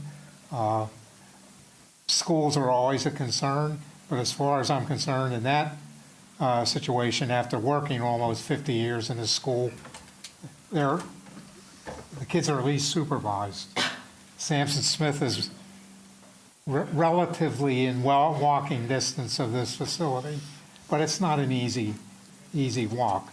I don't see any compelling reason to reject this. And I'm open to any other discussion, or if we're ready to vote on the motion. With all respect to Mr. Thomas and Mr. Shepherd, most of the comments, especially the comment from Mr. Guy, he actually went to the wrong place. All his comments should have been said at a council meeting. And as Mr. Healy has indicated, since this is the first time that either the planning board or the Board of Adjustment has to make a decision, notwithstanding what the council has okayed, since this is the first time as a Board of Adjustment member, I'm going to vote no. Are we voting or are we? We'll entertain more discussion if anybody has anything to say, but we didn't vote yet. So Well, okay. Yeah, I'll just say I am in the same agreement with Mr. Thomas and Shepherd in terms of mindset that the governing body had the ability to provide restrictions in the zones they permitted this use. They did not, so that's part and parcel what's swaying my decision. Well, but the governing body is a separate body. We have our own, decisions to make, especially since this is a variance. It is, now, like, I guess, like, do we believe that this contributes to the promotion of general welfare? I think if we don't believe that somehow this is going to contribute to general welfare, I think it's fine to vote no, or that there is undue hardship to go somewhere where it is actually allowed, and that we can't control, but this we can. Of course. Any other comments? Then I guess we vote. Okay, so the first was Shepherd and the second was Prokanic, and all you all were just talking in discussion, correct? I can still go with that? Okay. Richard Prokanic. For the reasons I agree with Mr. Shepherd, Thomas, yes. Basim Verdas. I vote no for the reasons I just That you stated, okay. Gary Rosenthal. No, for the reasons I stated. Robert Shepherd. Yes, for the reasons that I stated. Kunal Lakia. I'm very torn right now, and there are very compelling arguments on both the sides. One, from a business perspective, the state, the council, nobody bothered if this can be anywhere. And I do agree with my colleague here also that whatever that they may have done, it is about variance. And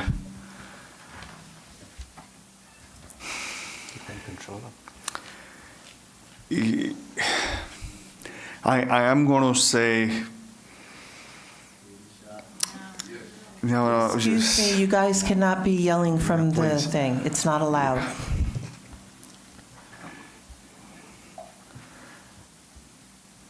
I'm going to say,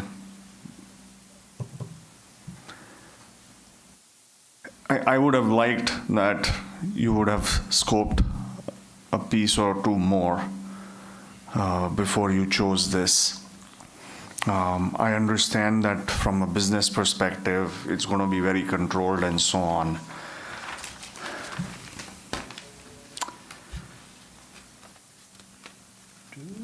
I'm going to say yes. The only reason why I'm going to say yes is because there are arguments that were made from the business perspective that somebody can go to the liquor store, can go anywhere.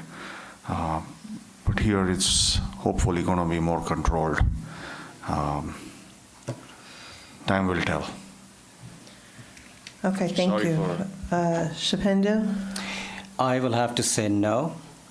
And the reason why is I'm a first responder. I work for the EMS squad as a volunteer. And over the last couple of years, I have seen an increased number of incidents coming out of these dispensaries. 30% of the overdosed cases that I attend to are originating from products consumed from these dispensaries.